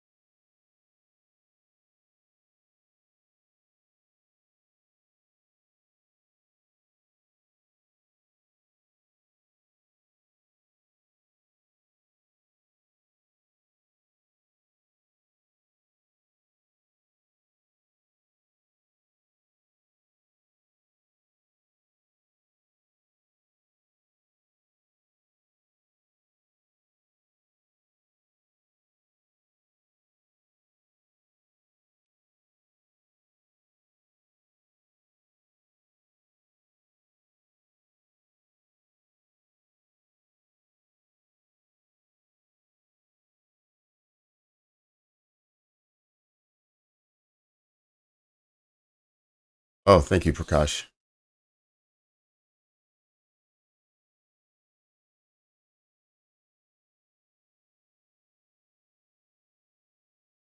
No problem, Zach. Let me know if you have any other questions.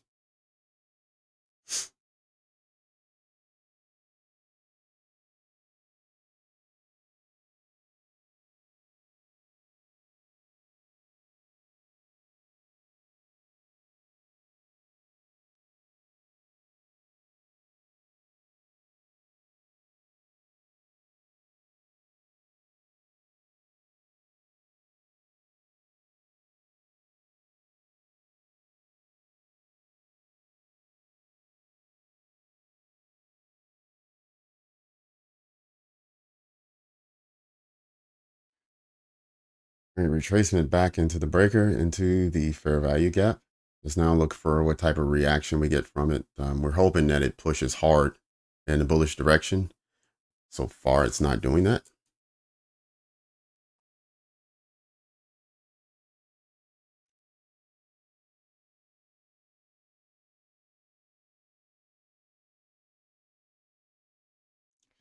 All right, let's measure where we are.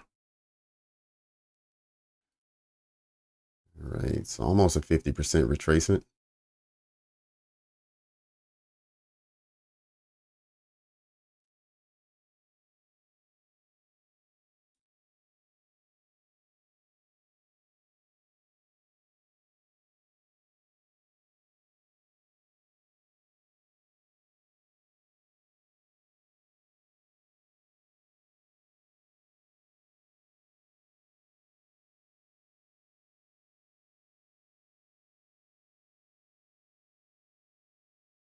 All right, strong push out so far.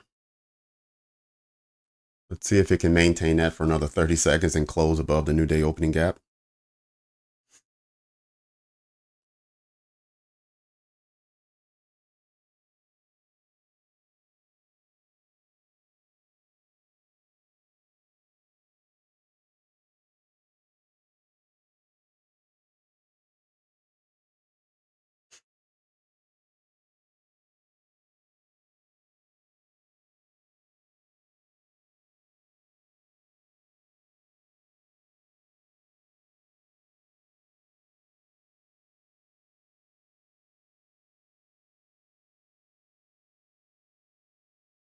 Okay, we did get that closure above.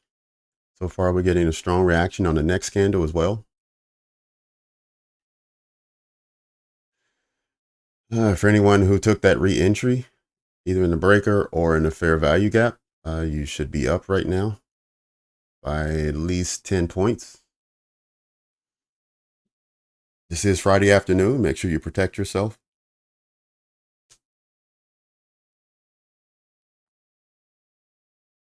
All right, equal highs here have been taken. I didn't mark that up, but we had equal highs.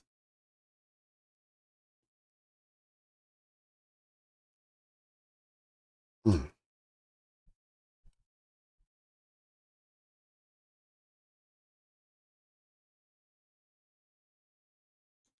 Sorry, let's move that out of the way.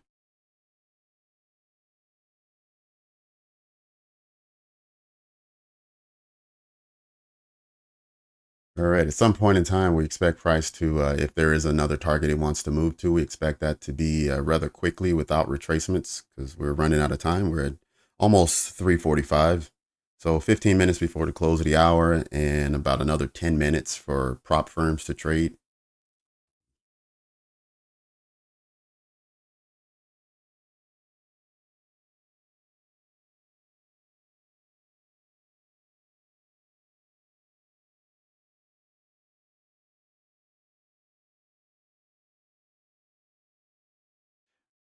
How was the pre-market today? Almost full opposite heat of yesterday.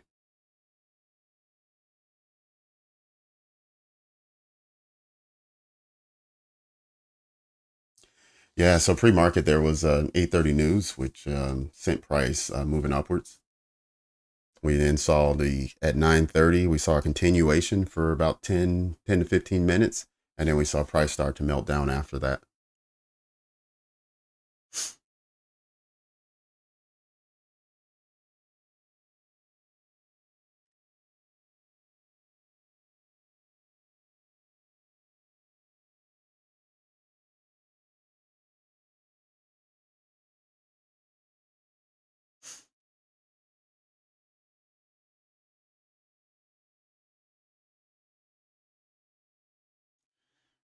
All right, again, we want to wait. Let's see if it can pierce through this upper edge here for a 16-point TP. Full disclosure, guys, I'm not in this trade, so I want everyone to know I'm not in. I just have it marked up.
Almost there.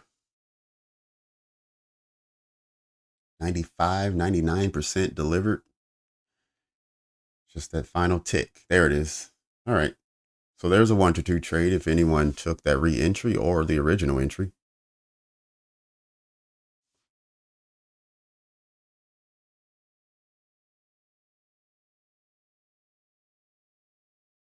Yeah.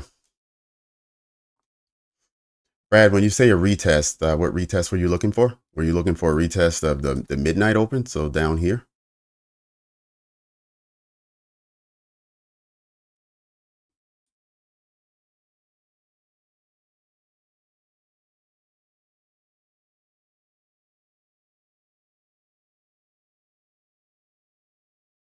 Look at that.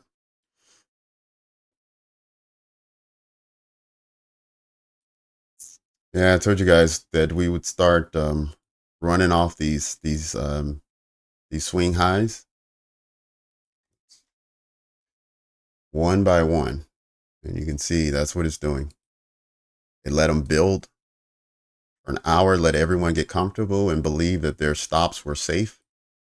And now it's just going to pick them off one by one.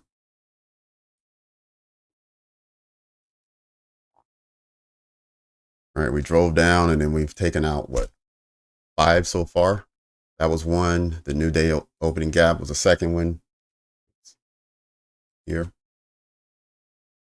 Then we had a third one. We had a fourth one and a fifth one.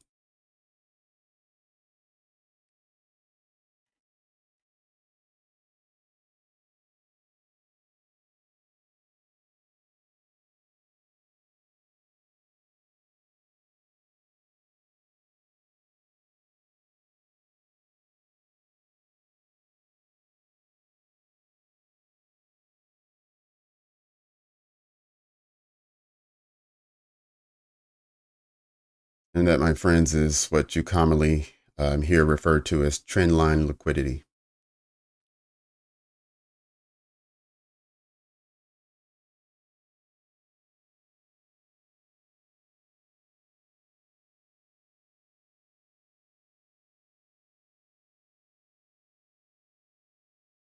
Boom. All right, we're getting close to the 350 mark. So let's see what that brings us. Let me just remove some of this artwork off the screen.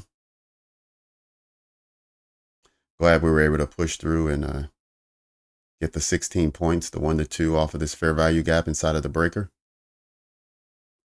68, 72. So it gave you about another 5 points after that.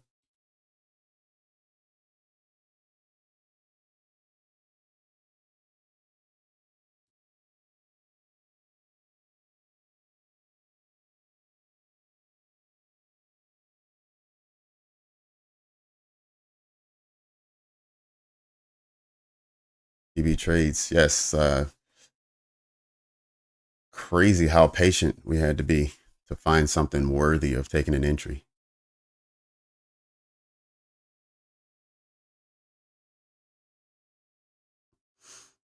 Yes, I can explain a fair value gap for you. Sure. All right. So like this green area here is a fair value gap, and it's because the wick of this candle, this wick right here, and then this third candle, the wick coming down, they don't overlap. And so when they don't overlap, that's what we call a fair value gap. We want to see price trade up, and then as it's up, we want to see it trade back down and overlap 2 candles ago. So don't pay attention to the candle in the center. It's this candle's high needs to overlap this candle's low. And until it does, we'll have this gap here highlighted, waiting for price to trade back into it. Like for instance, look at this one. You see this candle in the center? Look at the candle to the left. The wick traded up. The candle to the right, the wick traded down past this wick. So there's no gap here. And that's why you don't see anything marked. We had a gap here as well, created by this white candle because the wick down was short. The next candle traded halfway through it, but until it trades all the way through and closes below, we're going to leave this space open for when it returns. We still see a bullish move out of this area without a closure. So we would need it to trade below and close for this fair value gap to be invalidated.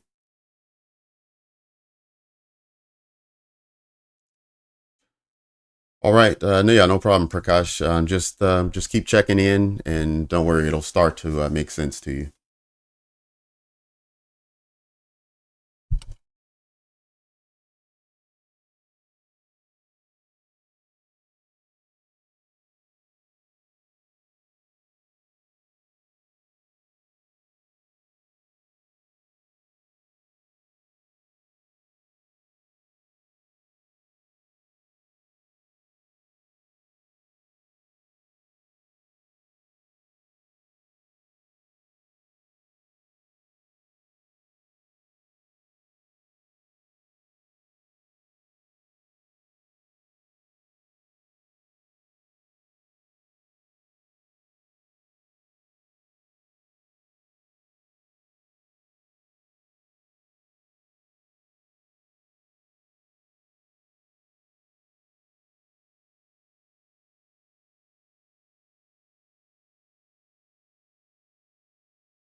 Great. Here, some of you are waiting for a retest of the new day opening gap. So let's go ahead and just mark that up so everyone can follow.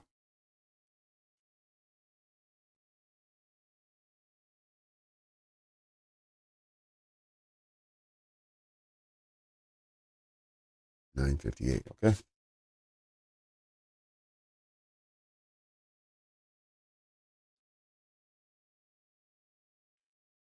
Okay, we just had a fair value gap entry here.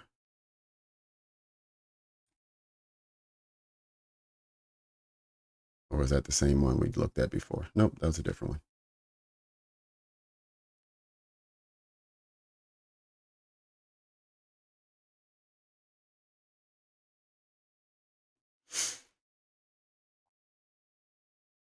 Okay, this is another 8.5 point stop for a 17 point TP.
All right, that's energetic there. Let's see if it can push through and deliver those 17 points for anyone who took that last entry at 962.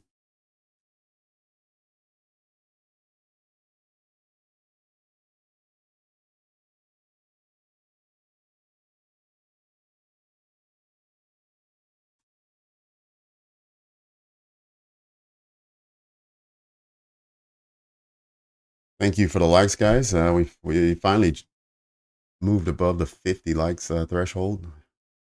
Good to see. Forex flying to, okay, so it just completed that trade as well. So that would have been a 1 to 2 risk reward if somebody wanted it.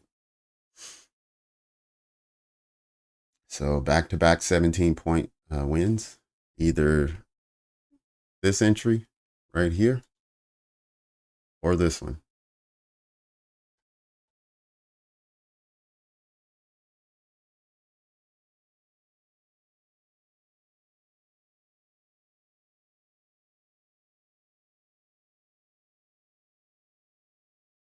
TJ, thank you. Appreciate you. All right, let's see where else could we go.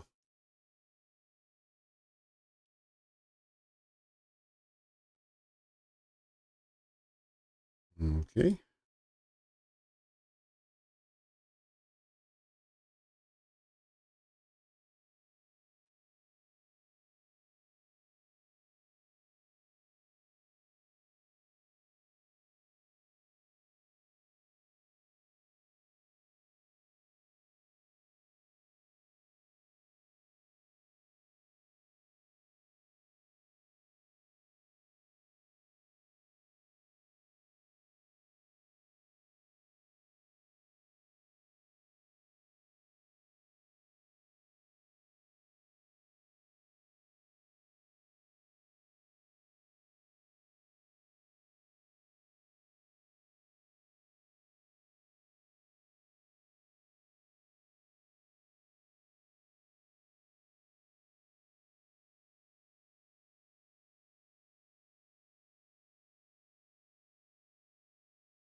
All right, Martin, take care. We'll see you next week. All right, Forex Energy. Good to have you in the chat. Thank you.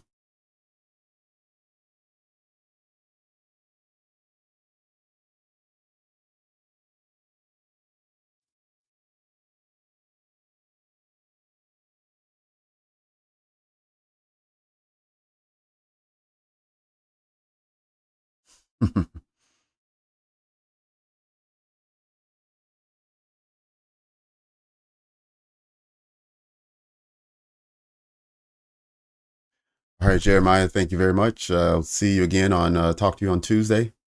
Remember, we start again at 9:15 a.m. And if you can't make that session, then of course, we'll see you or talk to you at 1300 Tuesday.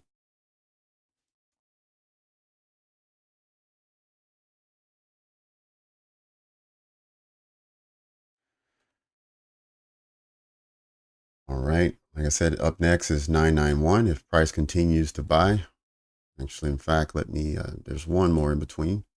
We haven't quite gotten there yet.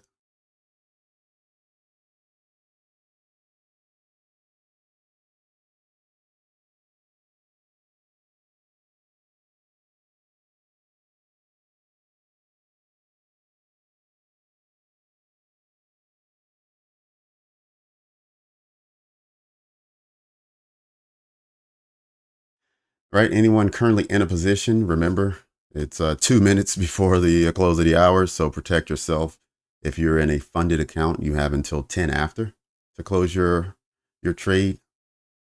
If you have your own money and you're not using funded accounts or anything, you can trade all the way until 4:59, and then you can leave your trade open throughout the weekend if you like. That's a bit much for me, but some people don't mind doing that.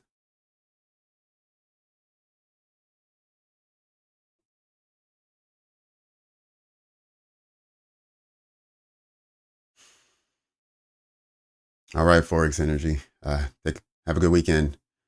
All right, Brad, take care. We'll see you on, talk to you on Tuesday. Yeah, John. So nothing on Monday. Monday is the U.S. holiday, so we'll catch you on Tuesday.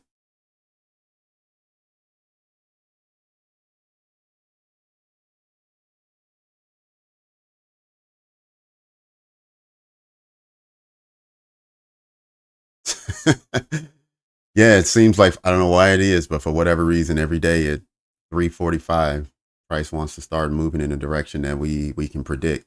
And so when most people have closed their laptops and given up for the day, there's one last price leg for anyone who wants it, and it has produced over the last 2 weeks. It's definitely been a winner. So yeah, thank you everyone for joining. Thanks, Vivian. Talk to you on Tuesday as well. Prakash, you got a long way to go, but it's been a great journey for me. I'm sure it'll be the same for you. So just buckle up and understand it's going to take some time, but just put in the work, show up every day, and I promise you'll start to understand what's happening here.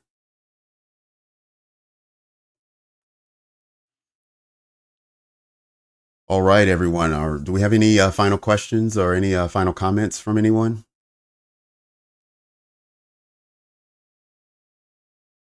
Since we're not going to have a session on Monday, I don't mind staying on for a few extra minutes. We can even go until prop firms close up in 10 minutes.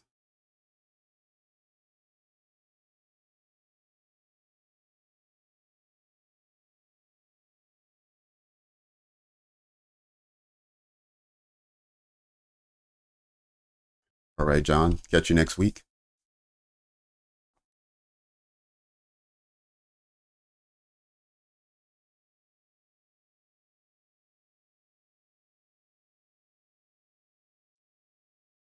Yeah, John, there is a half session on Monday. But there'll be low volume because New York is not participating.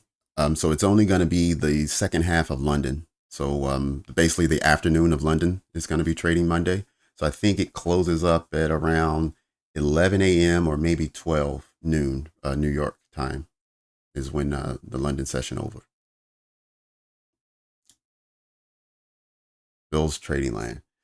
Yep, there's a half a session on Monday. There is a half a session on Monday. All right, Marco. I don't think I've ever seen you in a chat, but thanks for joining us. Good to hear from you.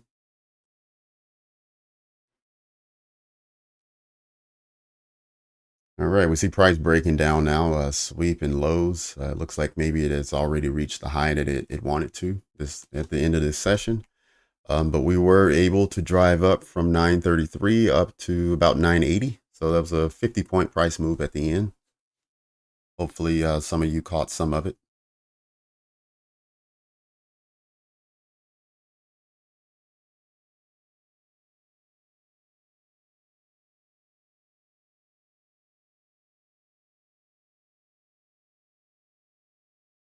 All right, everyone. See you on Tuesday. Yep, definitely see you on Tuesday. I might, I don't know. It depends on how I feel when I wake up Monday morning. I might do a session Monday, even though it's going to be low volume, and I know a lot of you aren't going to participate. But I might. I can't. I won't commit to it now. But if you're available Monday morning, you can just take a peek and see if I have an invitation out there. And if you're already subscribed, you will have the invitation anyway. It'll remind you that I'm going live.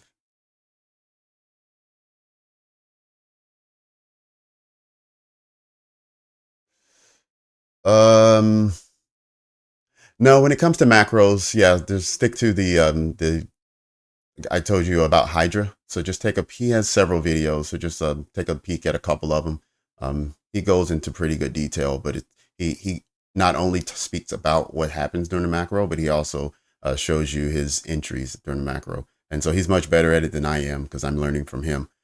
So yeah, if you check out his videos, John, I think you'll be good to go for our sessions. In fact, you may even be able to teach me something. All right, John, take care. See you low. Take care as well. All right, I'm gonna hang on for about 5 more minutes. Let's see if there's any more questions coming through.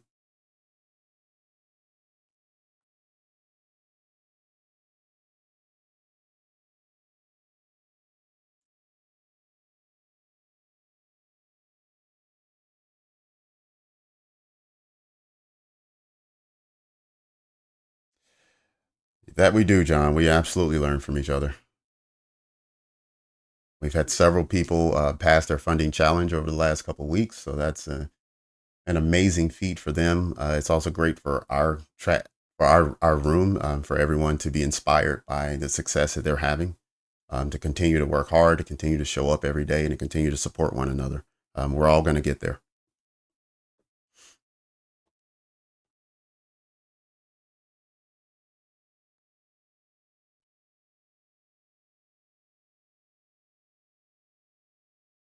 All right, Zach, take care. See you next week.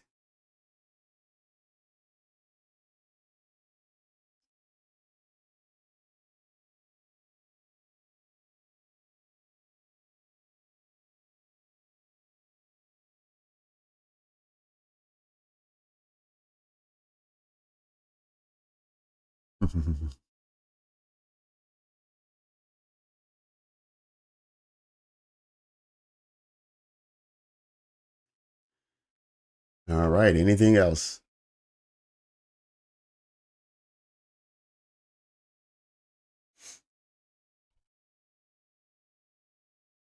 HDS, have a good one. Surge, enjoy your weekend.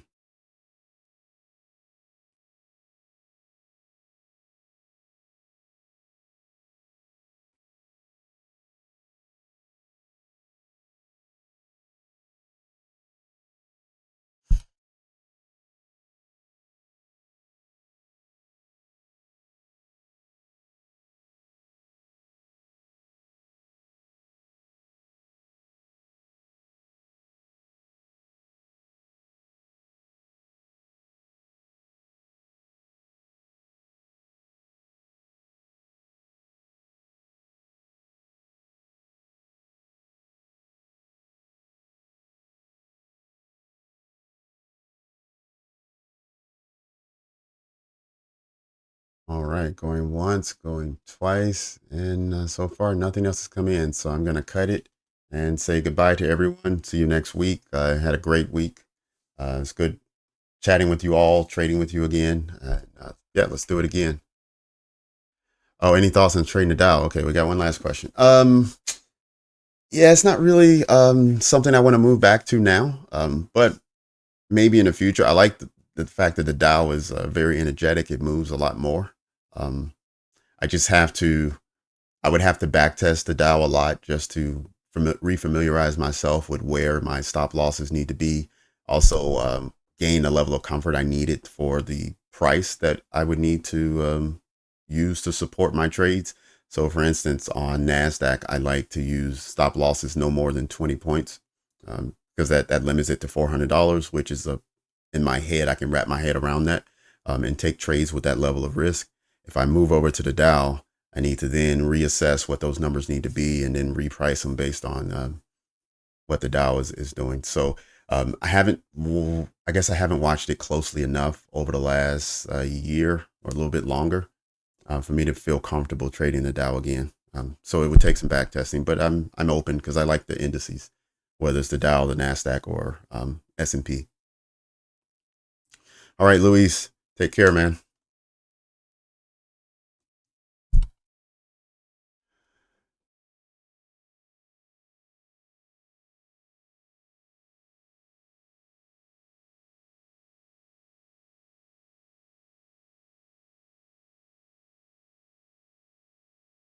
Right. So we traded back down to the entrance of that second entry. The second entry, we traded back down to it, and now it's closed below that fair value gap, so it's no longer there on the screen.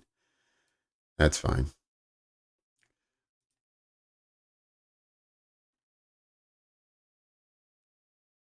Got one more minute before this macro is up.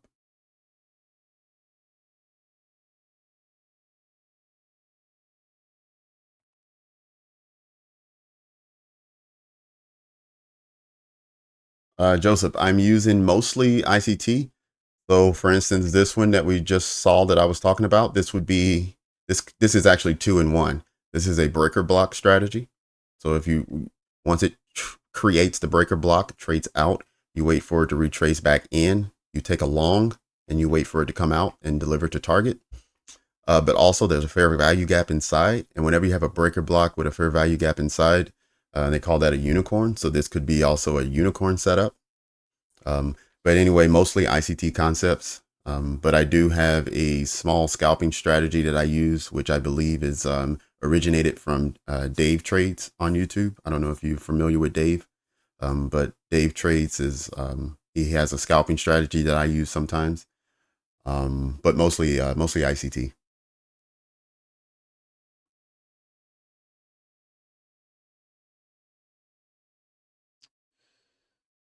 Joseph, so I've been a student of ICT who the full title is the Inner Circle Trader. He's here on YouTube. He has a ton of free videos, but they're long and he has a lot. So it's taken me uh, a little over a year and a half to go through most of his material.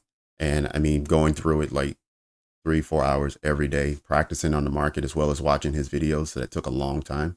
But yeah, the Inner Circle Trader is my mentor and the person I learned from. And everything he has is free. So all you have to do is put in the work. But he gives you all the reference material you could stand. He gives you more than you could ever use. One of these days, I'm going to make a video. If somebody was like a brand new trader and they wanted to learn ICT, how would they do it? How would they go about it? Which videos would they watch first? What would be the second playlist and the third playlist after that? So I'll do something like that soon.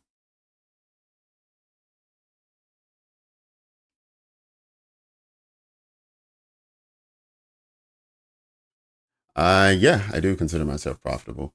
I don't consider myself like wildly profitable. I'm not on here boasting about my stats or claiming to be better than other traders. I'm just me. I'm a trader and I like trading. I like spending most of my time doing this. So I created this live stream to bring in other traders who are sitting at home trading by themselves or maybe at work and you just peek at the market from time to time. You can listen in on me, listen to me talk about the market. And if you're trading as well, like you trade your style, I'm not recruiting people to trade my style. I know some YouTubers are like that, but that's not what I'm here doing. I'm just trading and looking for other people who also trade so we can, have a good time and have something to talk about and not sit here alone.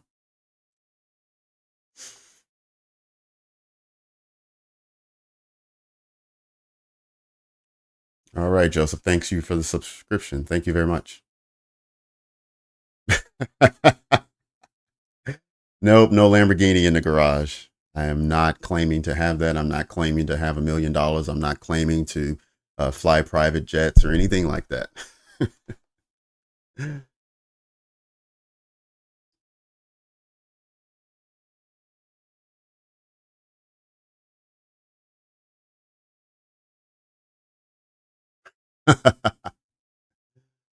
Uh,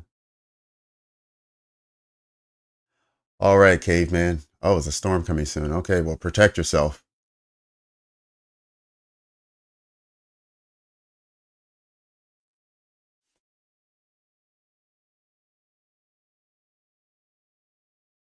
Yep. If you missed the last half hour or so, caveman, there were a few longs that were taken here. There was one from this fair value gap inside of this breaker, and then there was a second one that was taken from a fair value gap that was created here. Right. I didn't take the trades, but I did just because price action just it hasn't spoken to me today, so I wasn't willing to jump in. But I did line this up for any of the subscribers who wanted to take this trade, and both this one and this one both delivered like 17 points, which was a 1-2 trade.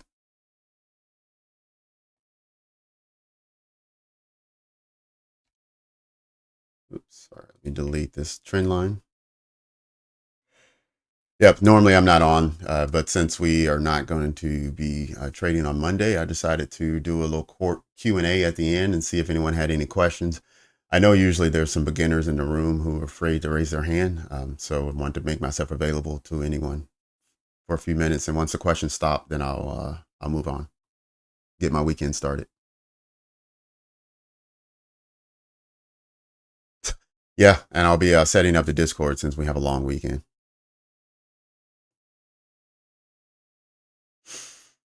Super Todd. I like Topstep. I like Topstep mostly for two reasons. One, it's integrated into TradingView, so I don't have to switch platforms. I can trade straight from TradingView platform. Um, and second reason why I like Topstep is because they don't measure you based on unrealized gains. So they wait until you finish your trading day and they look and see how much money you made, and then that's what your trailing stop is based on. There's some others, I believe Apex, they do it on unrealized gains. So highest account balance was, even if you didn't close your trade. And if it rolls back all the way on you, then you get penalized because at one point your account balance was higher, or it could have been higher. So I don't like that kind of theoretical trade balance. So I like for it to be an actual balance before they do the rolling stop on you. So that's another reason why I like Topstep. I also like the fact that they have their own like community on YouTube. There's Topstep TV where you can watch them trade if you like. They have trading coaches if you want to meet with a trading coach if you're having issues with your psychology. There's a ton of benefits to Topstep that I like, and I also like the fact that they've been around the longest. They were founded by a gentleman who used to trade on the floor in Chicago. So they've been trading futures for 30 years.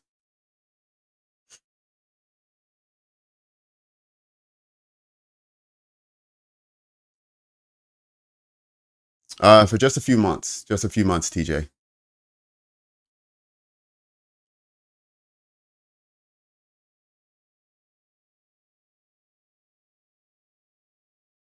I don't have a Discord yet, but Caveman has been trying to get me to start one, and I agreed that I would. So this weekend, I'm gonna look into setting up a Discord, and then I'll throw the link in the bio of the video. Joseph, you said Top Step doesn't do that. Doesn't do what?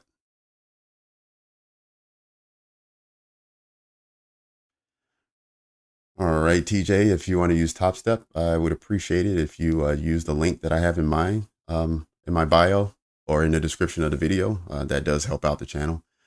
No pressure. You don't have to. I'm just asking if you could.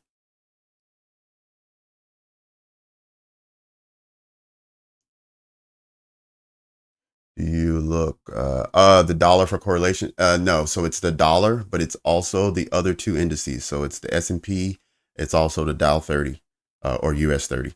So US 30 and S&P 500. I like for those two coupled with the Nat or paired with the with Nasdaq. I like for them all to move in unison together, and I like for them to move opposite of the dollar. So it's those four that I'm looking at. TJ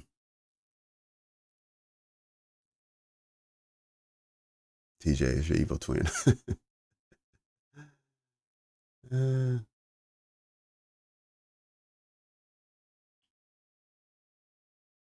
so you're saying no, no. So Top Step, it waits until you have your closing balance at the end of the day, and then that's when it sets your floor. So, for instance, if you have the $50,000 challenge, you know how you can't lose more than $2,000 before your trade is over, or before you violate the rules for the account.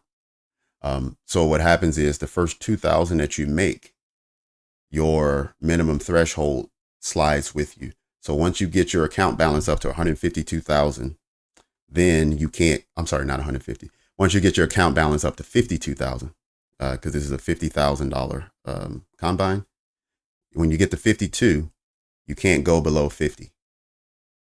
But then that's the lowest it goes. So if you build your account up to 60, you still can't go below 50.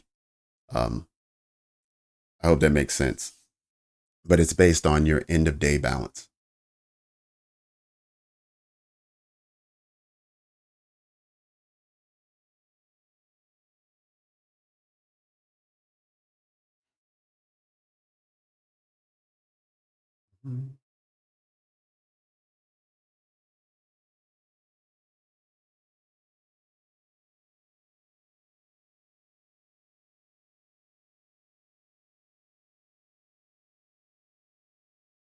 Oh, it's 2,500. Okay.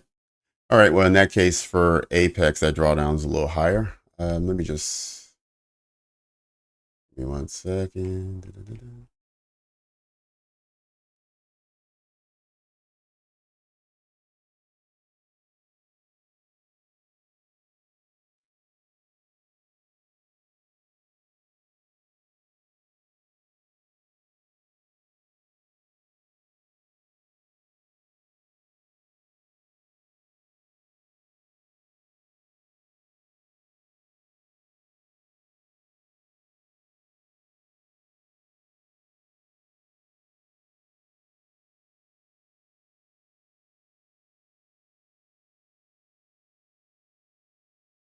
Okay, so in that case, Apex gives you a larger drawdown. Topstep only gives you 2,000 for a 50,000 account.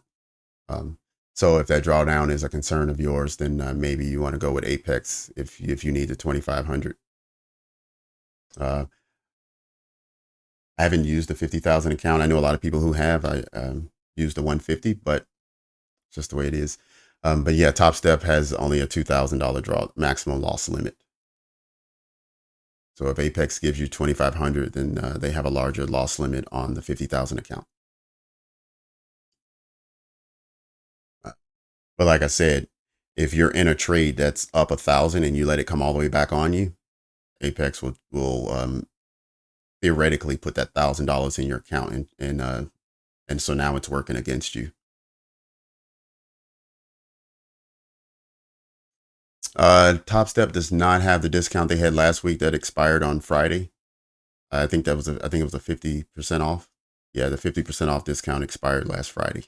So now it's back to $49 for the 50,000 account, $99 for the 100, and $150 for the 150.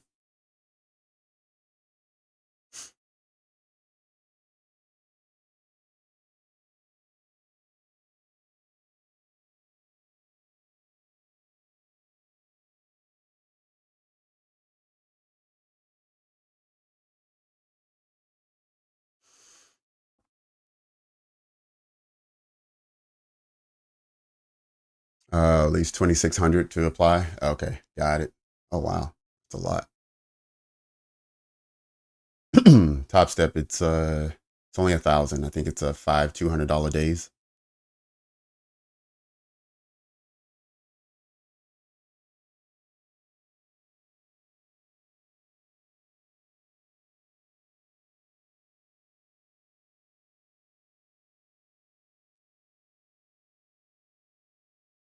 Let's see what other question.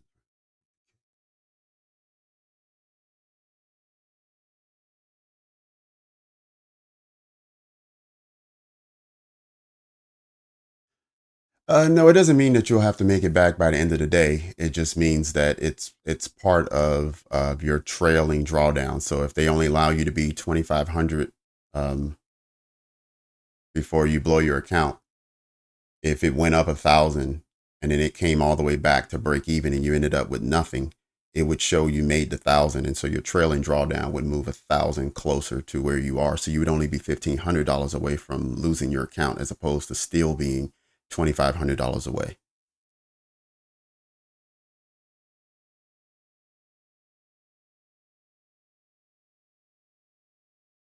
Yep.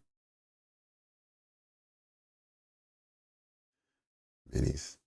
Yeah. I normally trade minis. I've never traded the micros, but I can see the benefit. If you have a 50,000 account and you generally trade one mini, I know a lot of people like to have multiple contracts so then they can scale out at different levels.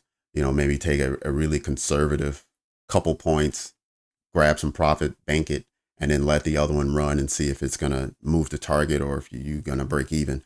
But if you don't have enough contracts, it's hard to do that. So some people like to use micros.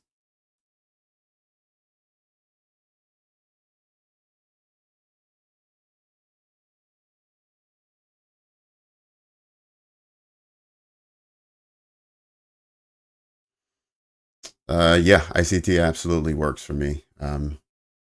People say he's a scam or fraud or whatever, and their reason for saying that is, oh, he doesn't show losing trades, or he doesn't, or he trades with a demo account or whatever those things are. Okay, that's fine. But there are far too many ICT traders on YouTube and on Topstep TV and out there being profitable. So it absolutely works.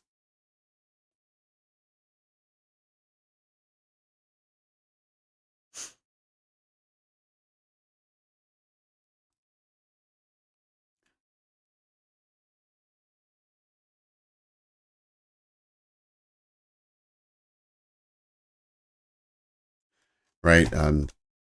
Like this trade that right here that I was showing earlier, like this would be a breaker block trade with the fair value gap inside that ICT calls the unicorn, right? Maybe somebody else calls it something else, but regardless, it works, and it works quite well.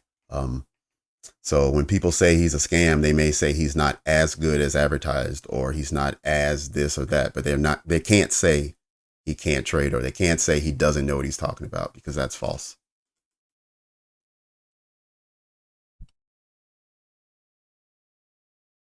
Right. And I know he makes a lot of claims of like having invented certain concepts, and hopefully what he's really saying is that those names for those concepts is what he came up with. Um, but in a lot of cases, the same principles apply with a different name from somebody else. So that might be the part that people are not happy with, or they don't agree with. But yeah, the guy knows how to trade. He has 1 million followers on YouTube. He abandoned his paid mentorship and at the end of 2021 and said he would do it free on YouTube 2022 and 2023. No other mentor is out there doing it. Everyone else is filling up their pockets with teaching others how to trade. Whereas ICT is just, he's saying, I'll get the YouTube ad revenue, but that's it.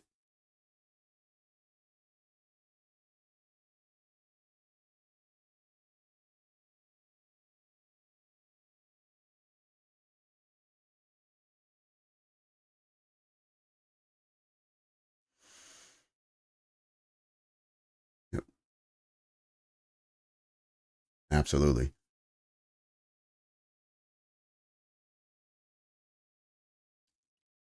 Hey, 400 per week is a good amount of either primary or extra cash for anyone. And the thing is, 400 a week, all that means is you're using one account.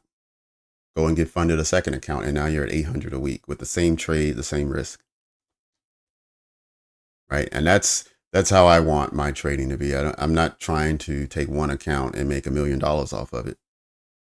What I want is multiple accounts, and I want to risk 0.25% per trade, like something really small. You never have to worry about losing your funding. And then the wins that you make, each account delivers you $300, $400, $500, $600 per trade, multiplied by 3 or 4, or however many accounts that you have, right? And that's when you start seeing the real profits, and you don't have to over leverage yourself. You don't have to, lose sleep at night. None of that has to happen. But you do have to be patient, the same as you do in trading. Patience is key.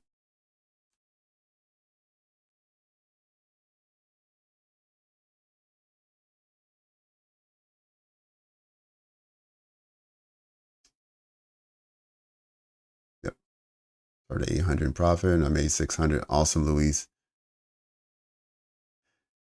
Yeah, yeah, I know he was saying that, yeah, he helped with the algo, or he whatever. And if that's true or false, I'm not sure. It's not for me to judge, because it doesn't really matter. All I care about is the principles he was teaching me.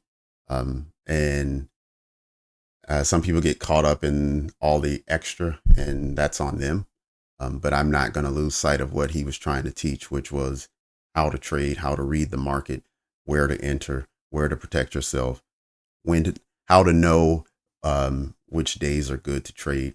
Like, he taught all of those things, and you rarely see other traders talk about those things.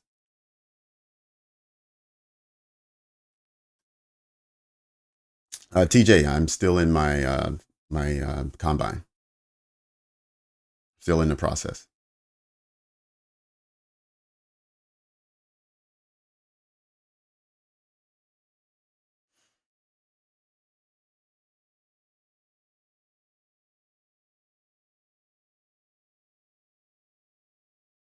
Yeah, one of the reasons I started this channel, TJ, also was to benefit my psychology.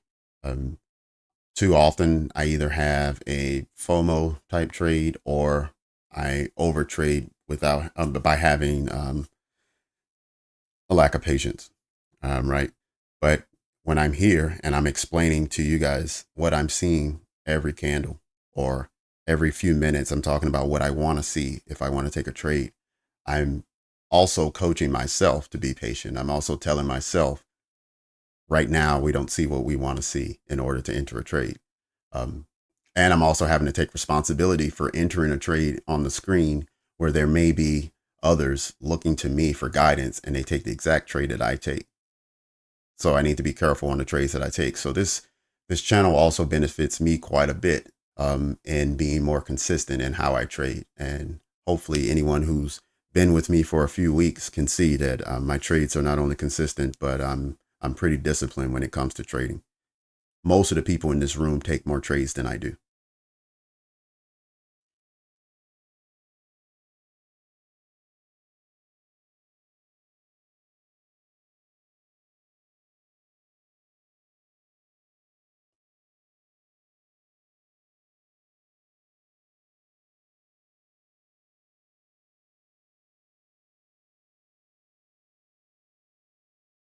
Yep, I had the same thing. I was very near to the end. I had one losing trade. That wasn't enough to me. And this is for Joseph.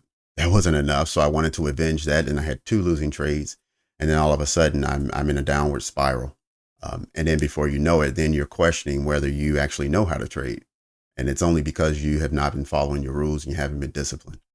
So that's where I'm at now.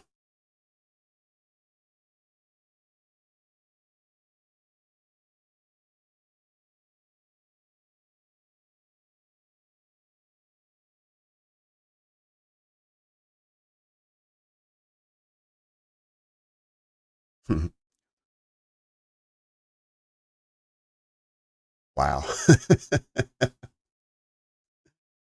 Oh man. Yeah. 100 trades in a day. I'm not gonna lie. There have been days where I never wanted to click. Like when you click the settings here and you say, "Hey, show me my executions for the day."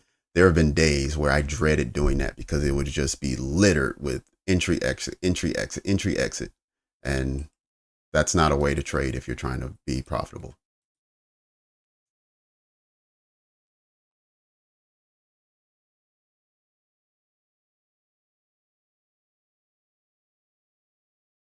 Oh wow.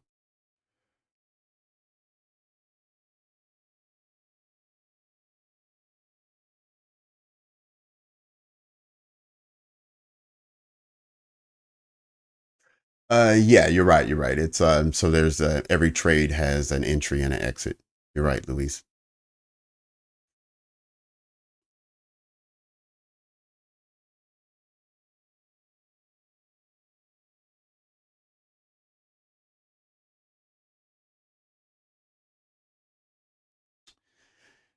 Yes, Al, absolutely. You must have a plan and you must follow it. And when you don't follow it, you need to hold yourself accountable.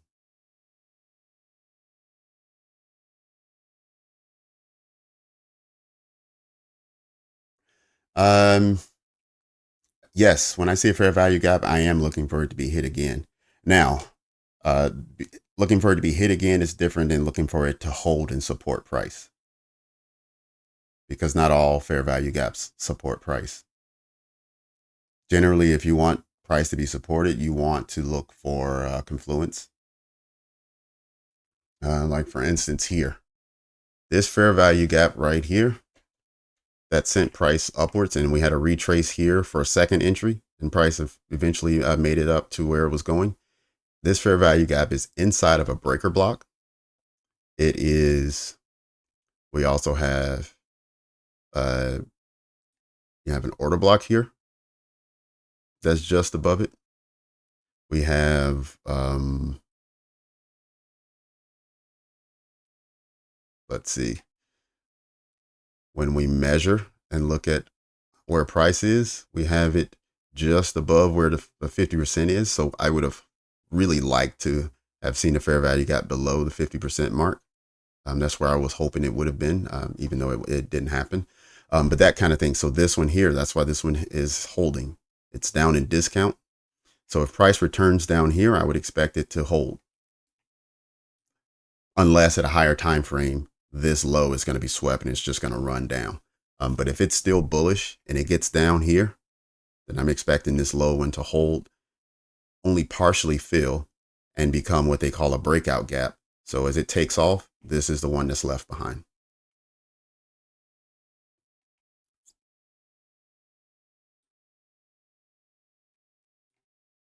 Yeah. So the longer you do this, the more you'll be able to look at setups and you'll be able to say, okay, this is a B setup, or this is an A setup, and then this is an A++ setup. And depending on which type of setup you have, your leverage is going to change. You're either going to go in with one contract, you may drop down and start doing a micro contract, or if it's an A++, maybe you'll leverage up and go in with 2 contracts.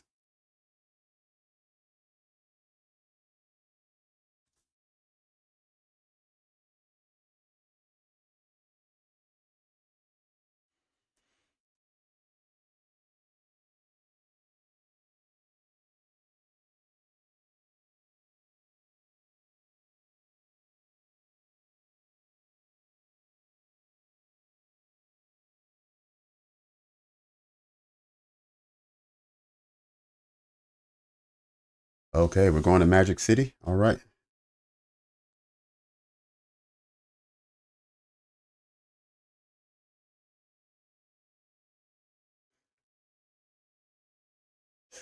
So on TradingView, you have to pay $5 a month in order to get the live data from CME, from these guys here, the Chicago Mercantile Exchange.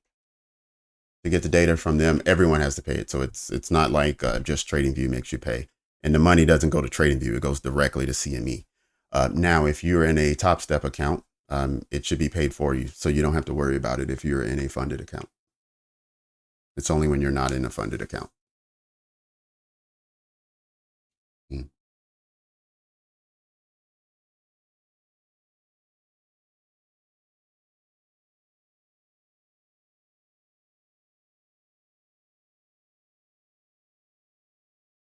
Absolutely, Luis. You're right about that. When being right is not enough, and then how to make ends meet. Yep.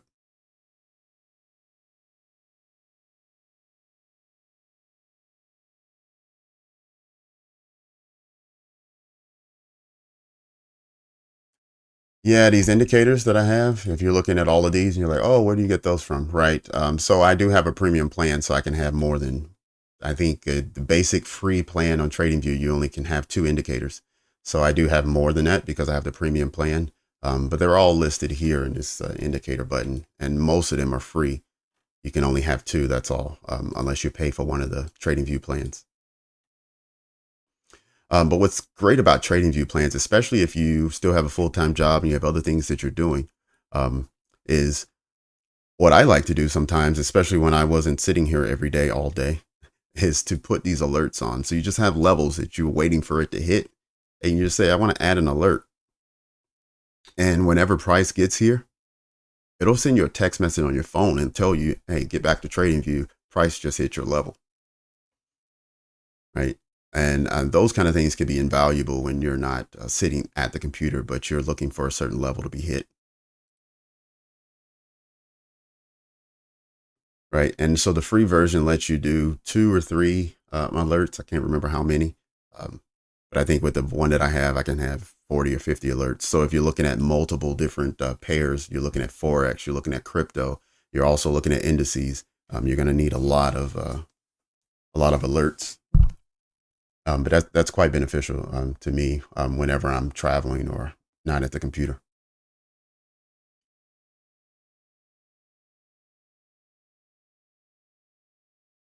All right, Louise, take care. Yeah, any other questions, guys? Go ahead and throw it in the chat now. I know we've gone well past our normal time, but just let me know. I know it's not easy when you're a beginner or you're not sure of where everyone else's level is to raise your hand and ask a question. So I just want to use this time that we don't normally get to provide as much value as I can to you.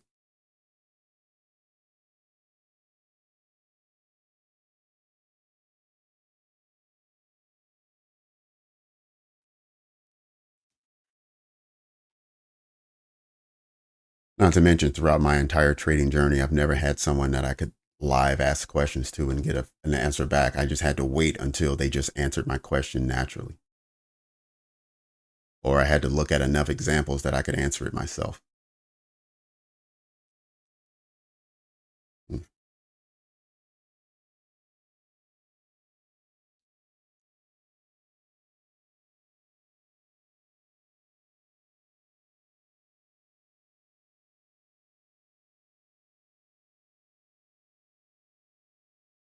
Alrighty. Still 30 people in the room for the Q&A. Awesome. It's more than I thought we would still have, unless some people just have their phones on and they forgot to turn off the feed.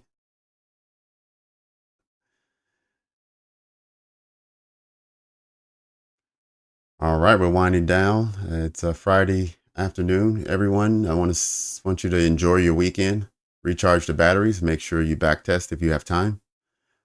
Also, what I usually do on Sunday mornings or Sunday afternoons is take a look at where we finish on Friday, and I will do my week outlook, my future week outlook, so I can put in some key price points and decide where I think things will go. So I'll have an idea of what to do on Monday.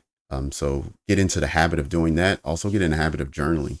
Take a look back at the trades you made this week, and jot down some notes, how you were feeling during that time, and if you followed your rules to the T, if you made any mistakes, if you overlooked something that you wish you had seen, anything that can help your future trading. Make sure you jot that down and you're reviewing those. All right, Ninja Ape. So with that, guys, I will shut down the feed today. We had a very good week, I think. I'm looking forward to the next one, but remember, we're off on Monday. So we'll have a shorter week. Tuesday can be a little weird. The day after a U.S. holiday can be a little, especially the morning session. A lot of times you get just consolidation, but we'll figure that out on Tuesday morning. But until then, everyone have a safe weekend. Recharge your batteries. Back test if you can. We'll catch you next week. Cheers all.